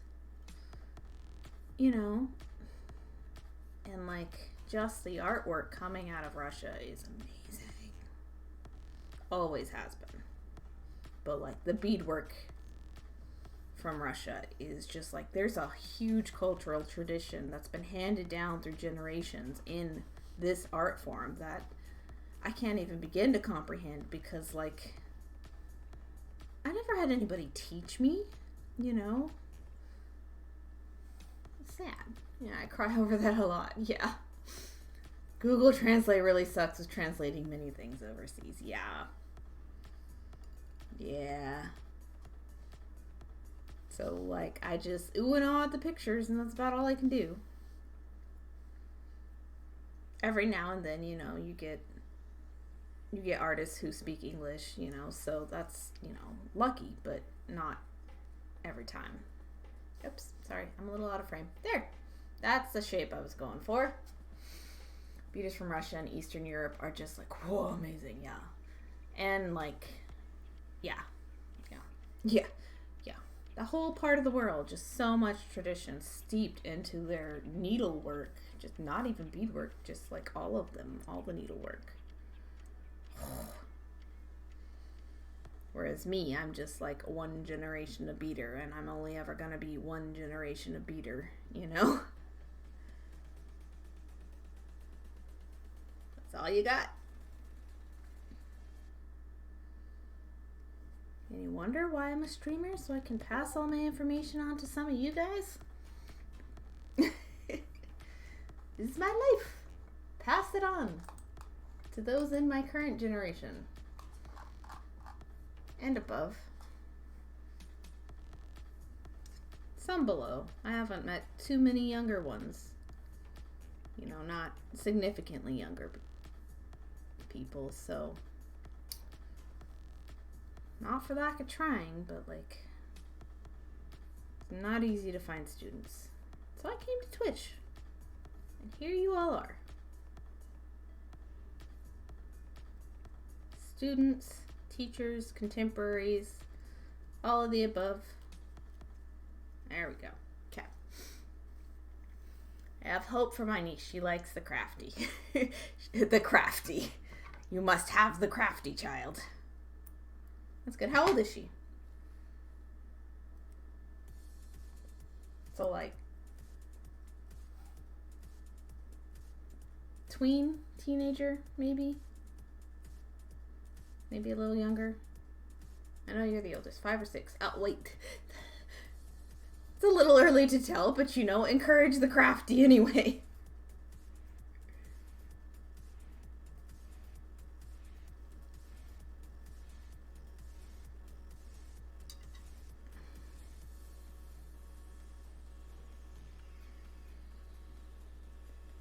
I don't think the crafty had even entered my brain at 5 or 6, you know? Like, I'm sure I was doing something, but, like, that's like kindergarten, right? Like, what was I doing in kindergarten that I can even recall being even mildly crafty with?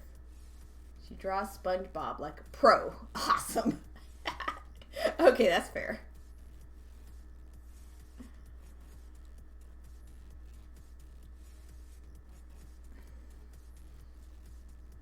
I might be awful. She's the youngest. Okay. Let me see. What was I doing at 5 or 6? I was kindergarten. I don't even remember like any kindergarten crafts that we did.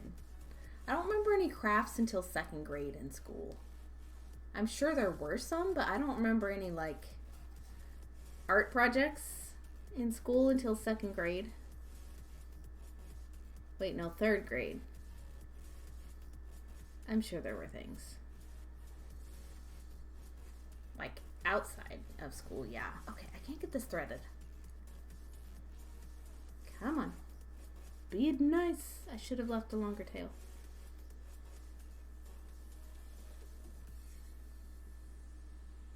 Ugh.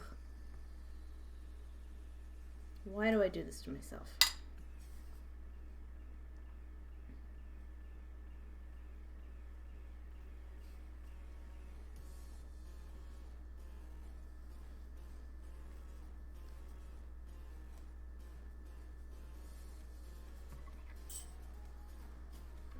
5, I was creating with flower-based clay. Oh, yeah, the flower ornaments. I know what those look like. Coloring in books.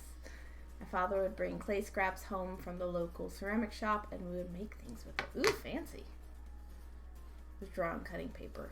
Yeah, I'm sure there was drawing. I'm sure there was coloring. But, like, I don't remember anything specific. I know I've always done stuff. But, you know, all of my memories, like, as far as crafty things go, like, start around 8 and higher, you know, 8, 9, 10.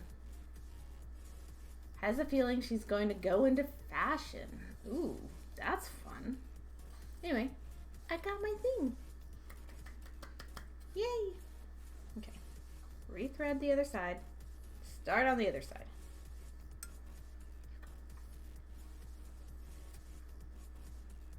This is going to be a cool piece. I really love it so far. What do you guys think? Yay! Okay, nope. I'm catching on something. Let's see. But yeah, here's the full thing. So the heart can move. You know. It's not stuck in place. So I can, like, adjust it as, like, I get my rows symmetrical. This is why I'm working from both sides, you know, trading off. Put my needle minder on this side now, and then work on this side. Loving it, yes. Da, da, da, da, da. Just wondering how the heck you can see things properly under a black light. You don't. The answer is you don't. It helps that the beads glow because you can see the holes in the beads. But you can't see the holes in the black beads, so you're just kind of guessing and stabbing yourself, basically. You go very, very slow, and you don't expect it to go fast at all. Die under my lighting. What is your lighting, Prince?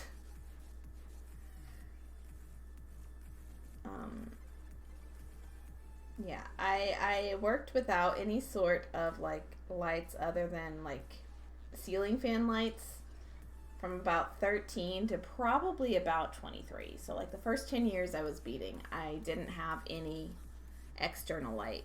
And then I found my first flip light. And I haven't ever looked back.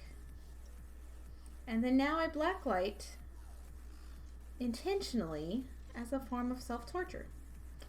Does that help? Small lamps. Oh, yeah. Lamps are fine.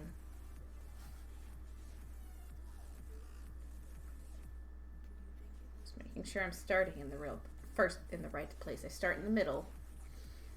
So. Lol. There you are. And then I'll zoom you back in, because it doesn't really like it when the bead tray is in frame when it's dark. The camera obviously has a little bit of a harder time, you know, it's a little grainier in texture, but you know, it is what it is. And that's all that it is.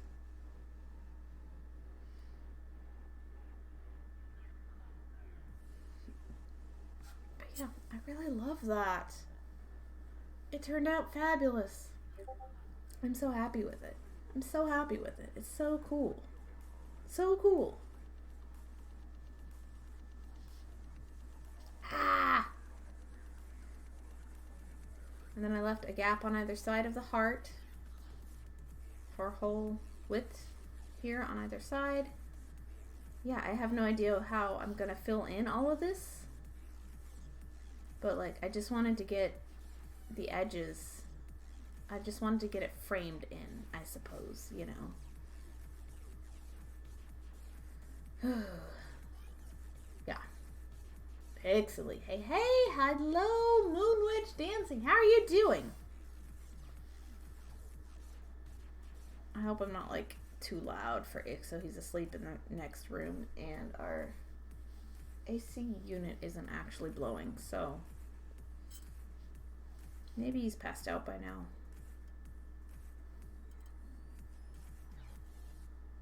Hello, Moon. Doing good. And yourself? I'm doing all right. I'm doing. That's all I got. I'm doing. Had a tough, brain spirally kind of morning, but you know, I'm better now. I made myself earlier some mushroom earrings in as a reward for applying to a bunch of jobs earlier. And let's go further back. Mushroomies. Little blue caps. I had a fabulous time last night painting my nails. I've got glow sunflowers. They're super cute. They're adorable. I love them so much. I did them with a teeny tiny paintbrush. I don't own decals for nails. I don't use decals because I only own 3 colors of nail polish now. I did find a third one. And I have a handful of acrylic paints. So, acrylic paint on my nails it is. Sealed with a clear coat.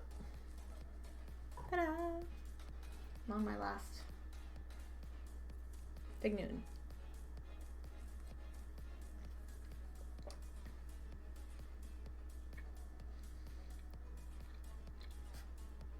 But I am making the other half of this tapered end of this cuff that I'm doing. I'm going to do an over-under weave with DMC floss from here to the heart. With pink and green. Maybe more black beads in there somewhere. Maybe I have black fiber somewhere too. I don't know. I'm making it up as I go.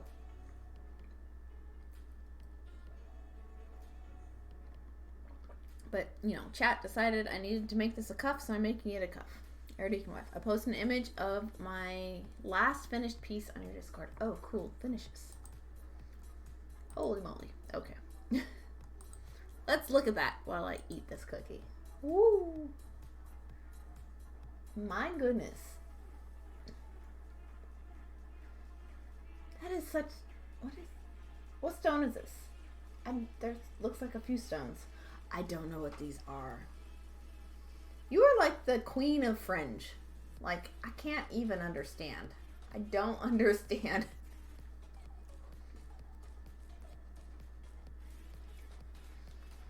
That is intense. Oh, man. Look at this. I love the little detailing over the browns here. I love this. Stones are Yukon jade, Siberian jade, and agate druzy. Okay, agate. And then the jades.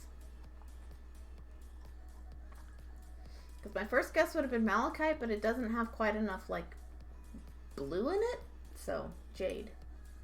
And then all the gemstones in the drops as well. Oh.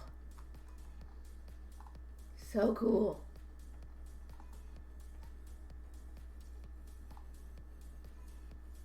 My goodness, guys, look at that. That's just gorgeous. Just great work.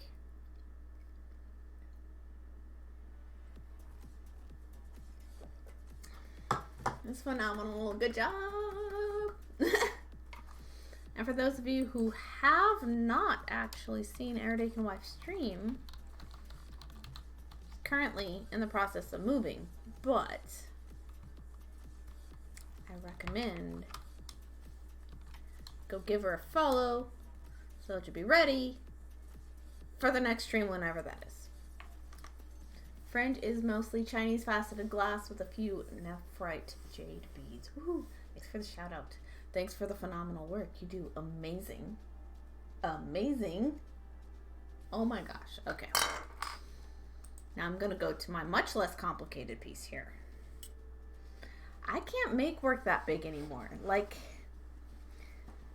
every time I try and make work that big in like a design aesthetic that I like myself, you know, my brain just goes, no, stop here. And it's like either like a third of the way done or half of the way done. And it doesn't actually turn it into a big piece. It ends up being like several smaller pieces. So make small pieces. I do. I make small pieces. This is about as big as I get anymore. Oh, you weren't here earlier when I actually showed off the Domino Bracelet. Okay, I'm gonna zoom out again. Set this aside. Yeah. Several of you guys have come in since I was showing it off earlier, and it's, you know, black light, so it's not perfect colors. But my domino bracelet is done. There are 51 dominoes on here, beaded onto a flat loomed band. So every other row of this is a domino row, and every other row is just a plain row. And dominoes go in order from white, red, black, and they go either up in numbers or down in numbers, depending on which way you are flipping.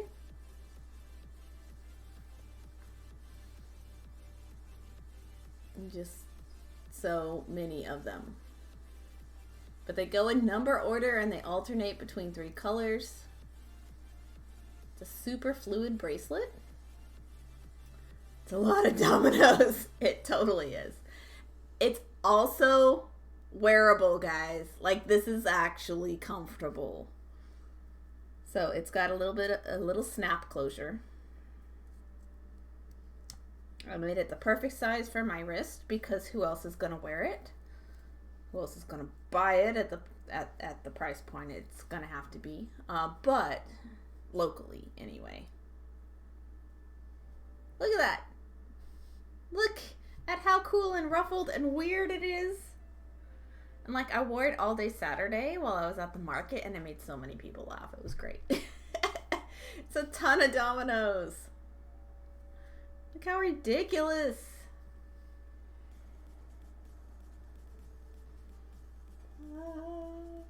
It's so dumb. I love it. This was totally worth it. This took like 52 hours. It was a lot of work. Now I'm estimating an hour a domino. I could have been a little faster than that, but like, that's a conservative estimate, is an hour a domino because of all the weaving in, because I did make them on the loom as well. I made every domino on the loom, and I made the bracelet on the loom. I did not square stitch anything because I like the texture of loom work a hell of a lot better than the texture of square stitch. Square stitch is too bumpy for me. Like, I like the smooth texture of loom work better than the bumpy texture of square stitch. Need to head to bed. Night night. All right, falling asleep. Ugh. The day was long and you have been on your feet the whole time. Get yourself some sleep. Have a nice rest. Thank you for coming in, and thank you for the bits again. And thank you for joining the Discord. Like, you've done all the things today. Like, have yourself a rest. But yeah, look at the domino bracelet. It's so great. I love it. Yeah. Obviously, like, it would be kind of weird and awkward if you were to have to type with it. But, like, I was at my jewelry booth. I had used my 4th table as a standing desk, and I was beading. I had finished the crochet rope while I was there, so I was beading the end caps for those. And this did not get in the way at all. Later, y'all. Bye. Have a good night. I'm super proud of this bracelet. I think it's phenomenal. It's super comfy as well. Like, the inner row of beads is matte. They're matte gray beads. I didn't expect them to be that as soft as it is. I expected it to be a little more scratchy. Like, I would have chosen opaque beads if I had opaque beads in the right shade of gray. But I think I chose fine. I don't know. It's nice. It's a lot more fluid than I expected. Like, look at this. Look at the snakiness of this. Like, and then it does this cool thing when you're on a surface. You should be proud. I am so proud of this thing. This thing is amazing. I'm very happy with it. Was it last week? Yeah, it was all last week, maybe a little bit of the week before. I was like Domino Bracelet is being done. It's gotta get finished. And then I did. And then... So they don't quite like cascade, like fall over. Except that way. But it's super cool looking. So I'm very thrilled with it. I'm so happy. And I'm very glad I made this. This is another dumb IXO suggestion complete.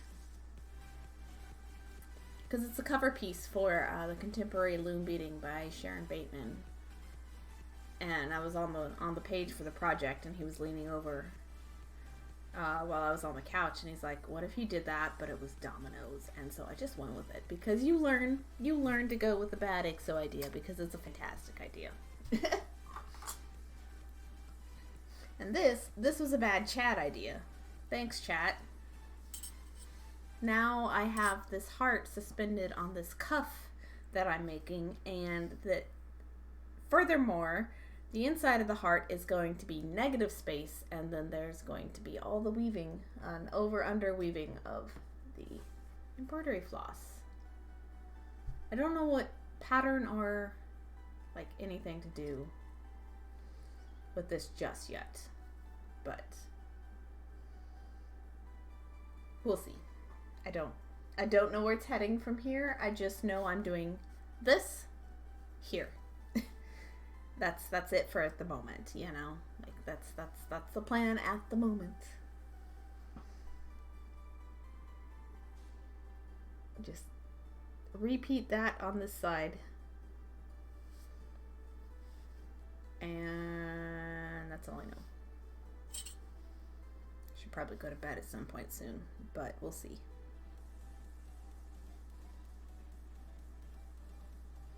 I will eventually run out of energy, and I will have to stop streaming.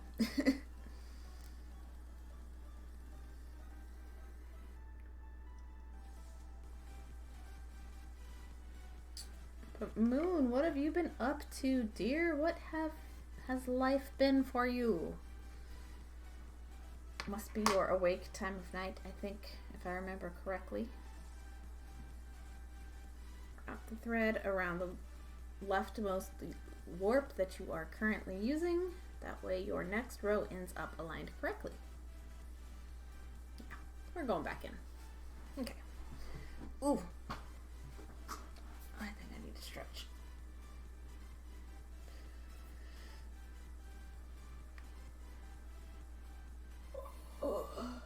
Uh-oh. No! No, it's not time. It might be time. I love this piece. Not a whole lot. Been fighting with getting curtain rods up, and once those are up, I gotta measure and cut sew my curtains because they're too long. Oh no, that is a chore. Curtains are a chore. Blinds are also apparently a chore. I have a friend who has just recently purchased a new home, like her first home, and like her chore for the week has been installing new blinds. She's just cursing she hates it because you have to cut them down to size, right? So like, yeah. And she showed me a mess of like what looks like her living room just covered in like plastic slivers from the curtain. I mean from the blinds themselves. There we go. Last week I put together a chest all by myself. The stupid thing is almost at 100 pounds. What kind of chest? Like a blanket chest?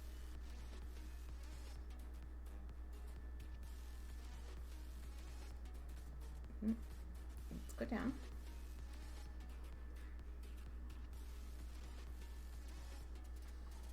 Cedar. Ooh. No, I don't have a cedar chest. IXO does. He has one that his grandpa made him when he was a kid. It's super cute. It's even got like a dome top to it, like fancy, not just like flat, but like fancy. My mom and grandma both had a cedar chest. Well, had. had in one case, have in the other. I think one of my sisters ended up with my grandma's cedar chest. Because the sisters ended up with everything. I ended up with the school desk, though. So I got what I needed.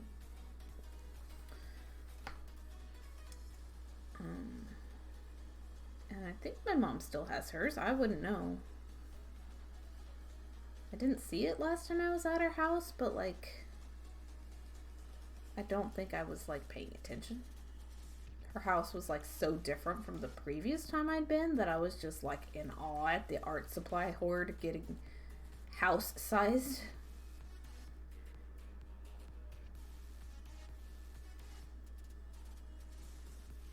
My mom uses her old house as her studio and her new house as her house. Like, if that gives you any idea of the size of my mother's hoard.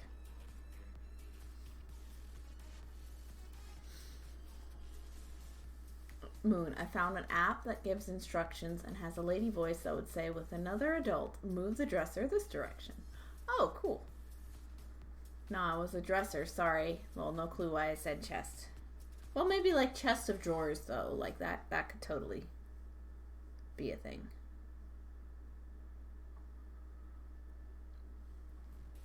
I have my granddad's. Aw, neat. Yeah, I don't have one. But, like, I don't own so many blankets that I'd have to, like, store them in a chest either. Like, they stay perfectly fine at the top of our closet. Did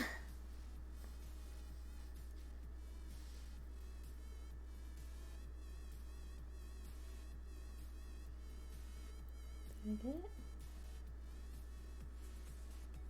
Yeah, I've never loomed in the dark, but it's not that hard.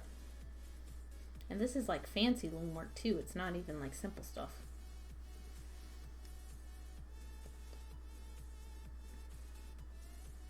I can say that looming in the dark is not super difficult.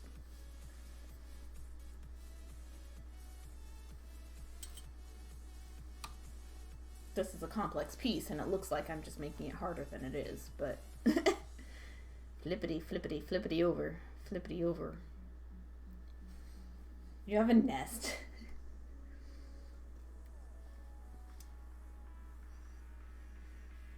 I love my nails so much. Like, I get glimpses of them, especially under the glow, and I'm like, I love them so much.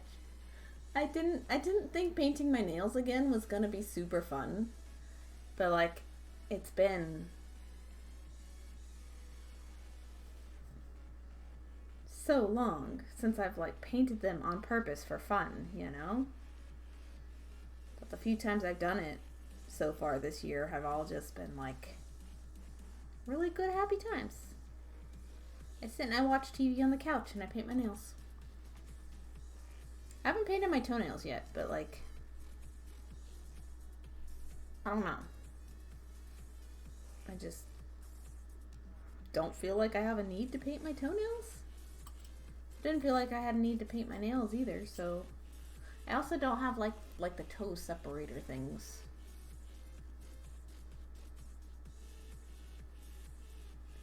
Maybe that's why, because it's like gel polish and like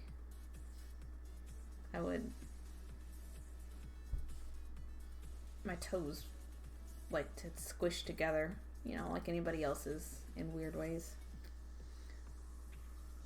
The toenails will feel funny? What do you mean? Like, the fingernails felt funny, you know, the first few times I did it, you know. They still feel funny now. It's like, I'm like extra cautious of stuff. But it would be good for me to paint my toenails so that I don't, like, pick at them either, you know.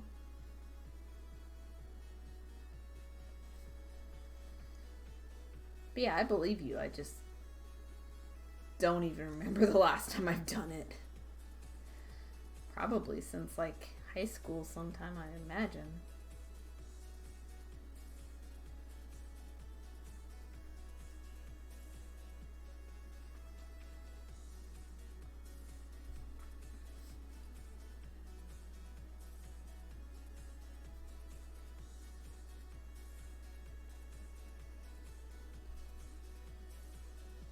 Oh, wait.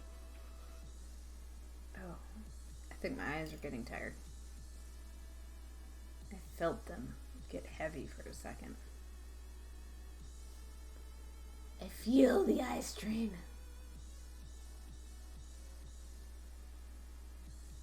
So yeah, I'll probably just finish this row.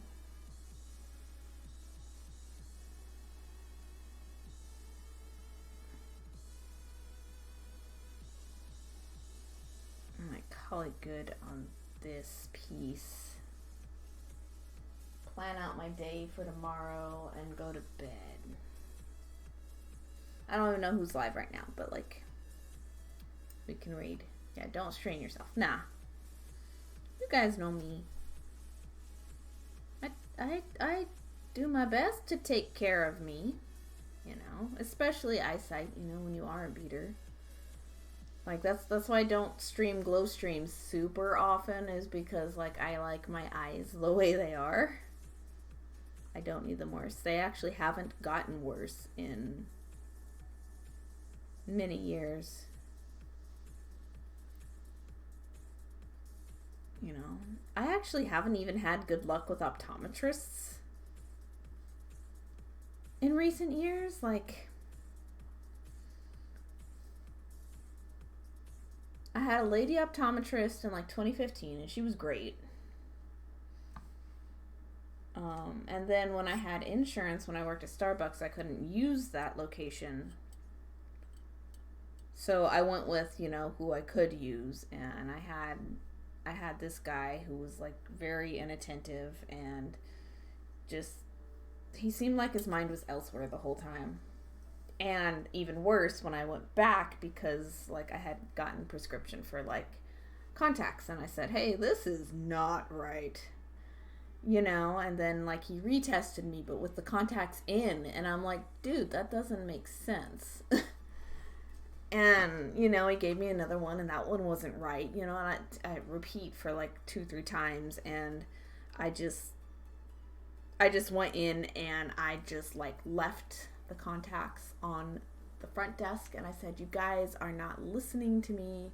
You can have this back. I'm going away. I'm taking my business elsewhere. And, you know, I don't think I got retested until recently. Carrots, pumpkins, sweet potatoes, yams. And yeah, that was just a miserable eye experience. I've never been tested for contacts anywhere else. I've never been tested for contacts since, but like, something was just wrong, and they weren't, I don't know, maybe it was just this one guy, but like, it wasn't right. And so I just gave up.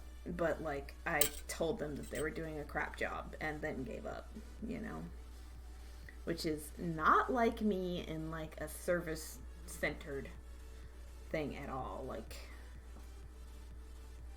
but considering all the other stress going on in my life at the time, yeah, well, I guess that was kind of like me. And then recently, whenever I got this prescription, I went back to the old location that I had liked before, but it was a different optometrist. And like, he was just straight rude, you know?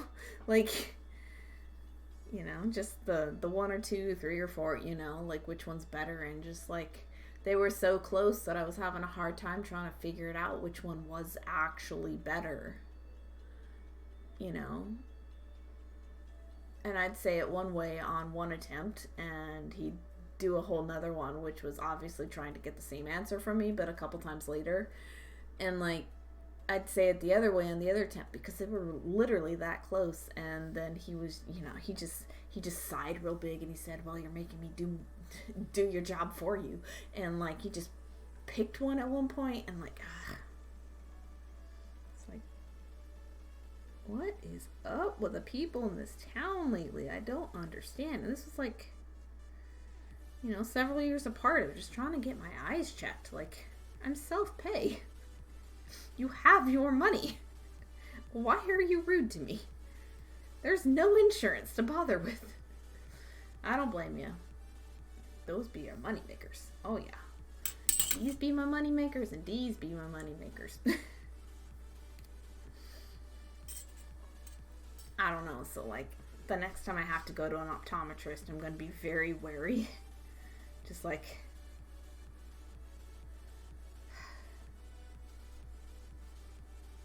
I don't know.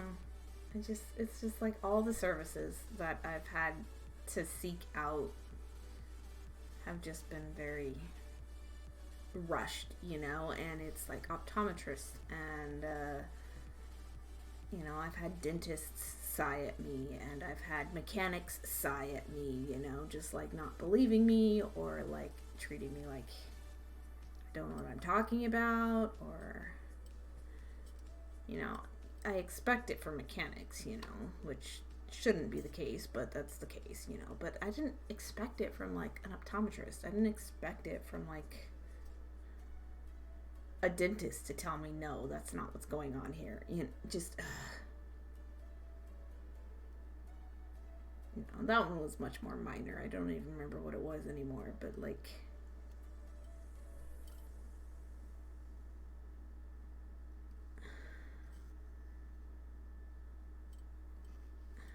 I had an oral surgeon once that was, man, I really shouldn't have like gone through with it, but like this was back in like 2013 roughly. I had a pain, was it,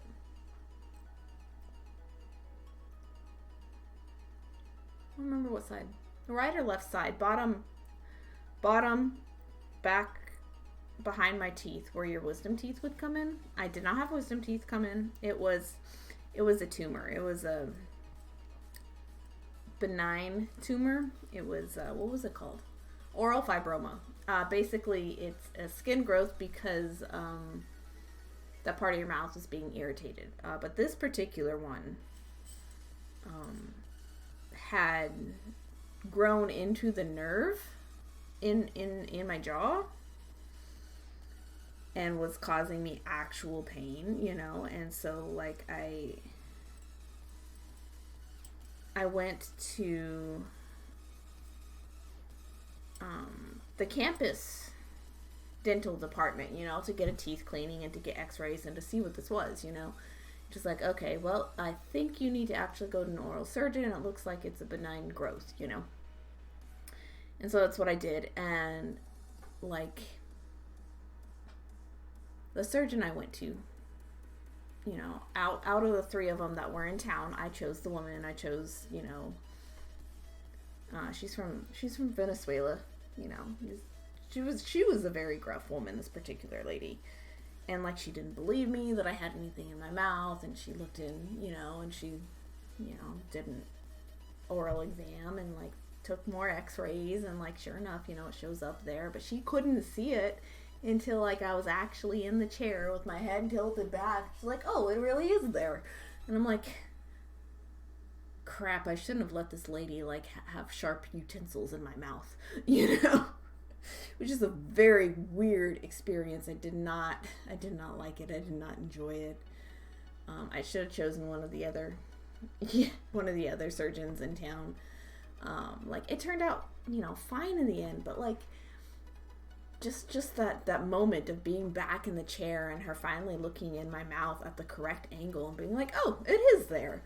Like, you were gonna operate on somebody that you didn't think had anything wrong with them? Like, what the heck?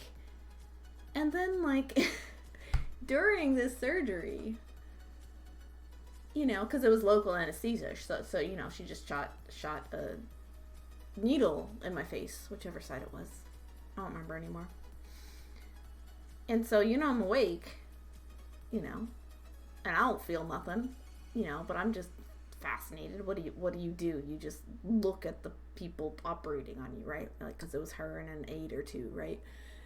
And at one point, you know, she was sewing up after she had removed it, and it was like a benign biopsy at the end. But like, as she was sewing it up, she told me to stop watching her, like, in the middle of a surgery. Like, I'm not passed out. My eyes are open. What do you want me to do? Close my eyes? Like, do you want me to, like, stare off at some other part of the ceiling? Like, you're right above my face. Like, how can I not watch you? You're making movements. It was weird.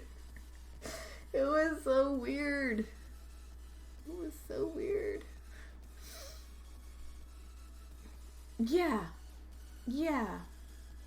And then it gets worse. It's worse. She just sent me off home.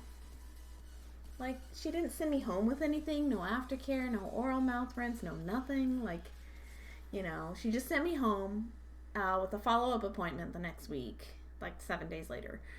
And, like, I came back in, and, like, you know, she went and she, you know, looked, and she was upset that, like, my stitches had been, like, removed at that point.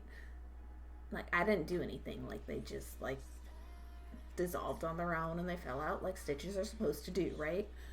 But she was mad at me for it. Like, I'd done something. Like, I'd aggravated it or something. Like, you know? And she left the room, and, like, her, you know, her assistant, aide, whatever, who was the only pleasant lady in this whole building,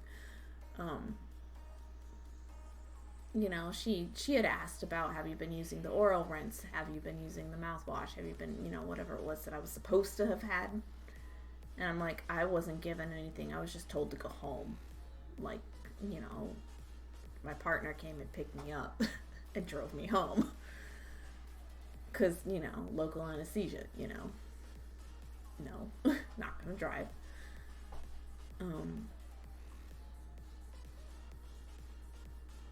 And she just had this look of horror on her face. Like, I hadn't been given anything to take care of, like, you know, keeping it clean. It was so dumb. And then it started healing better after that point, you know? Because I'm like, why isn't it healing so good?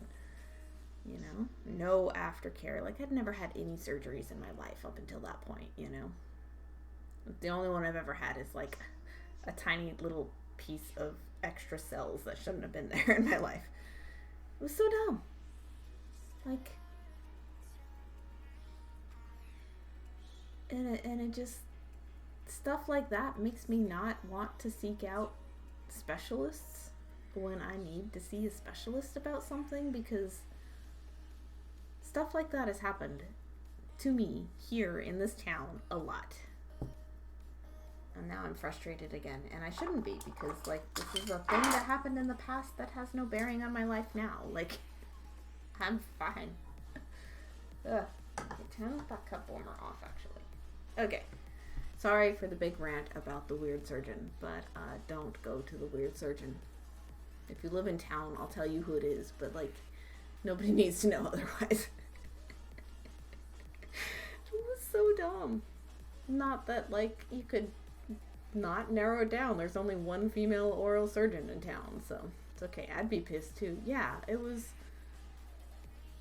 like, I was fine, but, like, it's still concerning, you know? Like, this woman does, like, implants and, like, permanent denture type stuff in people's mouths, and, like, you know, like, how do you not see a tumor?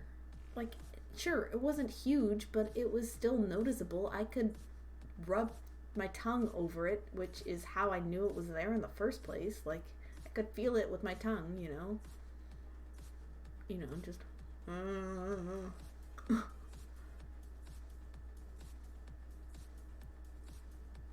See, I think I have another one up top. I guess it's the same side. But it's not in the nerve, so it's, like, not gonna damage anything. And that's like a maybe. Like, I was just paranoid for a while there that I had another one up top, you know, but no, like, the whole process, you know, just the step-by-step of it is easy, but, like, the actual doing of it and experiencing this weird woman's behavior towards me was just odd. Just odd. And it's just like, I don't want anything to ever be wrong with me, because if I have to see a specialist in this town, I'm gonna cry. Anyway, I'm gonna stop talking now. Because why did I even any of that? I don't know. Let's see who's live. I don't know who's live.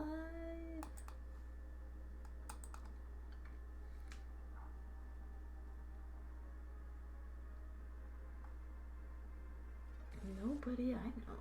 Well. Ooh.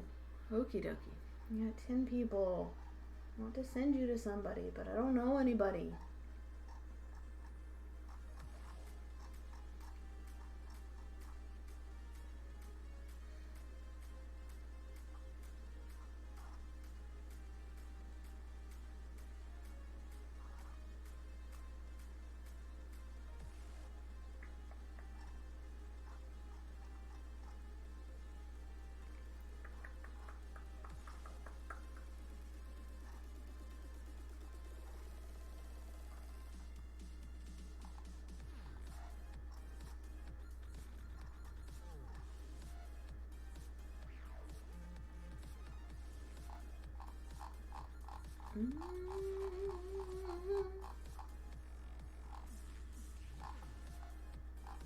No, I don't know anybody new.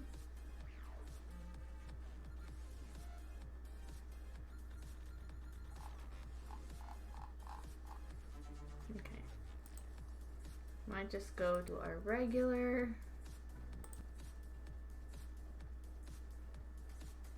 I think I'm gonna hit a sack soon too. I keep going in the wrong direction. Well, I'm gonna take us to Jesse Naka again, because that's our usual late night raid. So I will beat you guys tomorrow. I'll see you later. I will probably be working on this again, or the jellyfish earrings, whichever one is occupying my brain space, at 2 p.m. Central Standard Time. Good night. Get this raid started. And I will see you guys over there. She will be my nice, chill, calm down pre-bed. So, see you later.